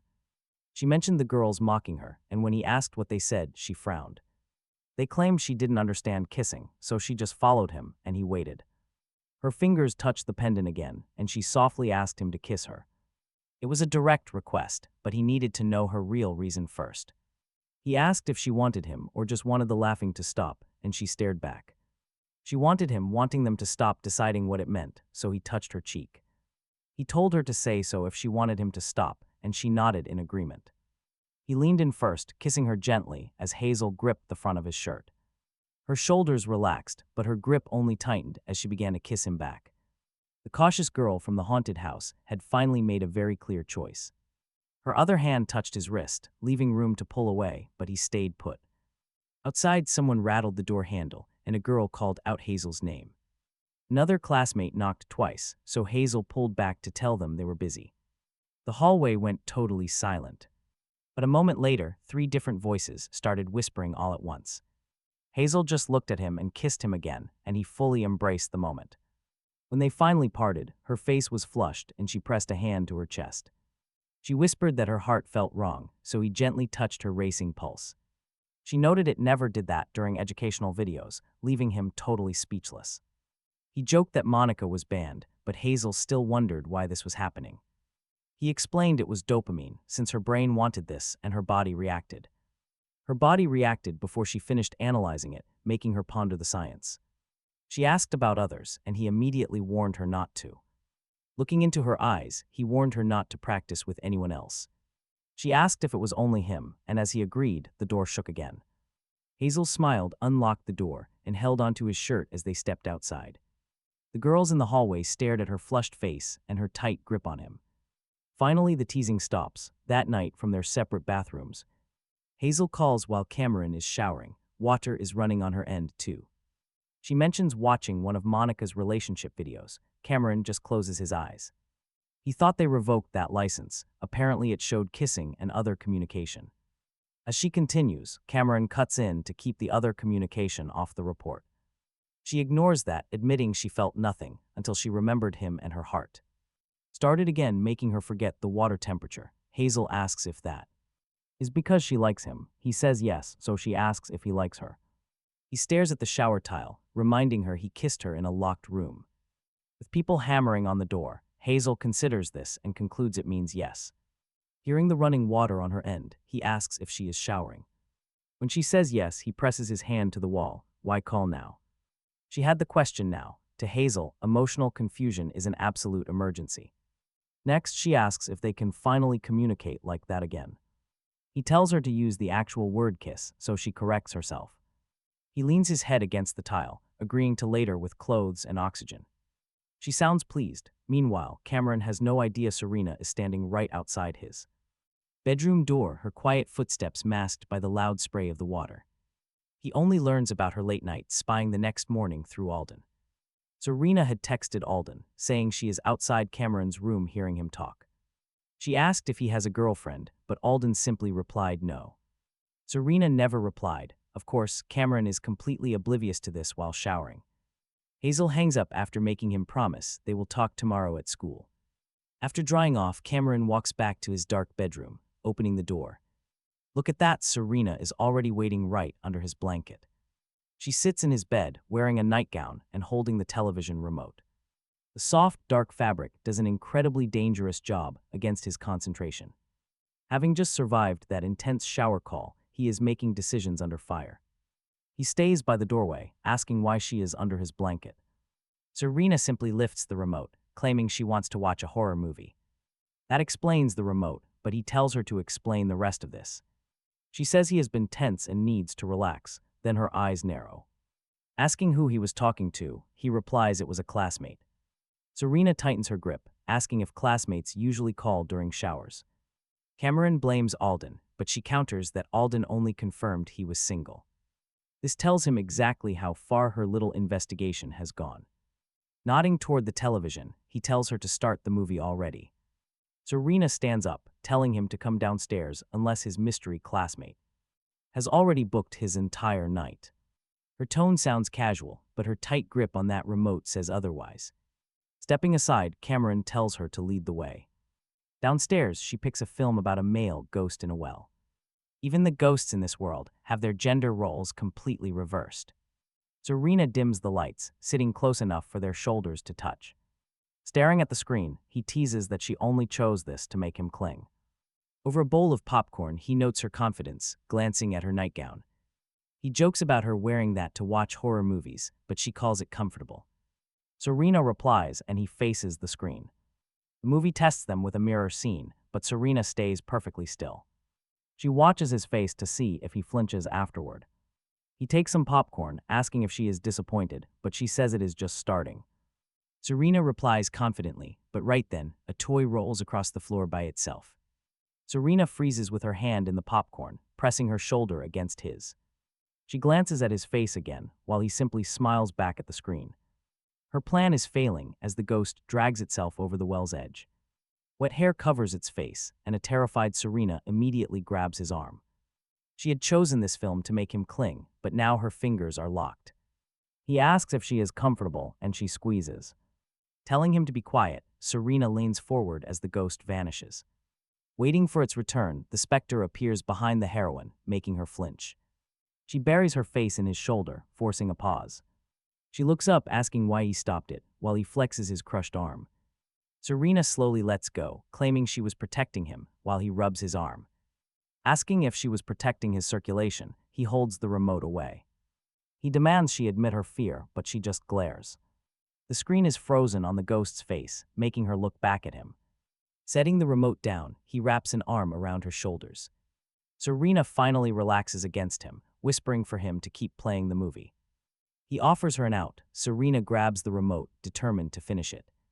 Insisting that choosing and surviving are different jobs, she hits play. Honestly, you have to admire how Serena refuses to let the movie win. Now her tight grip on his shirt is fueled by genuine fear. Every single time the horror music drops, Serena tightens her grip on him. By the final scene, she has her feet tucked up, clinging to his shirt. A beautiful sight. Afterward, Serena hesitates right outside his bedroom door. She keeps glancing down the dark hallway, so he points to her room. Serena looks toward her door, noting the ghost used mirrors. He notes her mirrors. She fires back, same here. Opening his door, he offers her the bed, ensuring sleep is the only agreement. Serena locks eyes with him, teasingly asking if she will misbehave. He jokes about her unique family values, bringing a small smile to her face. Serena climbs into his bed, waiting for him to lie down before dark. Moments later, her arm slides across his chest as he warns her. She whispers about hallway noises. He tells her it is just a house. Her leg presses against his as she snuggles closer, but he keeps hands visible. He stares at the ceiling as her slow breathing finally settles. As he tries shifting toward the edge, her arm immediately tightens to stop him. Her honest plea softly whispers for him to stop moving. She falls asleep resting on his shoulder, one hand still gripping his shirt. He spends the night beside her, wanting her but holding himself back. Boundary trying not to get crushed. Naturally, he got absolutely no sleep the next morning. In the bathroom, Alden sent him the first sticker, showing a photo of his annoyed face with tiny red cheeks and the caption "Angry Baby." The second sticker showed him glaring over a water bottle. The third used his exhausted face. From a fitness stream, he called him immediately, and Alden answered cheerfully. "Good morning," Alden chirped. Notification alerts fired behind him. He had uploaded the pack before checking if civilization deserved it. He demanded that Alden delete the pack, but Alden claimed his unlicensed publicist believed in audience engagement. He opened the next sticker, complaining he turned his face into emotional punctuation. Alden proudly replied that people need options. Sounding proud, he checked the share count. It had already passed their class group and moved through Westbridge. He warned him once, and Alden hung up. At Westbridge minutes later, girls asked him to autograph the emoji pack. One held out her phone with the angry baby sticker open. Another had printed 3 stickers onto a notebook cover. A third sent the water bottle version into the school group while standing right in front of him. 2 more girls waited behind them with phone cases and markers. Looking at the notebook, he asked why they would print that. The girl hugged it tightly, calling it a limited edition. He reached out, declaring it became limited 30 seconds ago. Then he spotted Alden down the hall. Alden saw his face and bolted. He chased him through corridors while students laughed and filmed. He screamed to delete it, but Alden yelled they couldn't. Delete culture. Gaining steps, he snapped he made it before breakfast. That is how fast culture moves, Alden shouted. His unlicensed publicist cleared a stare rail and nearly lost a shoe. He caught the back of his jacket outside the gym. Alden twisted free, sacrificing a button to keep running, before yelling that he owed him tailoring. He chased him again, shouting he owed him a face. Alden ducked behind the girls, waiting for autographs. They lifted their phones. Like shields, one girl sent him the angry baby sticker while looking directly at his face. Pointing at her screen, he demanded she delete that. The girl checked the share count, asking from her phone or history, kept pointing, saying to start with her phone, while Alden used the autograph line as cover.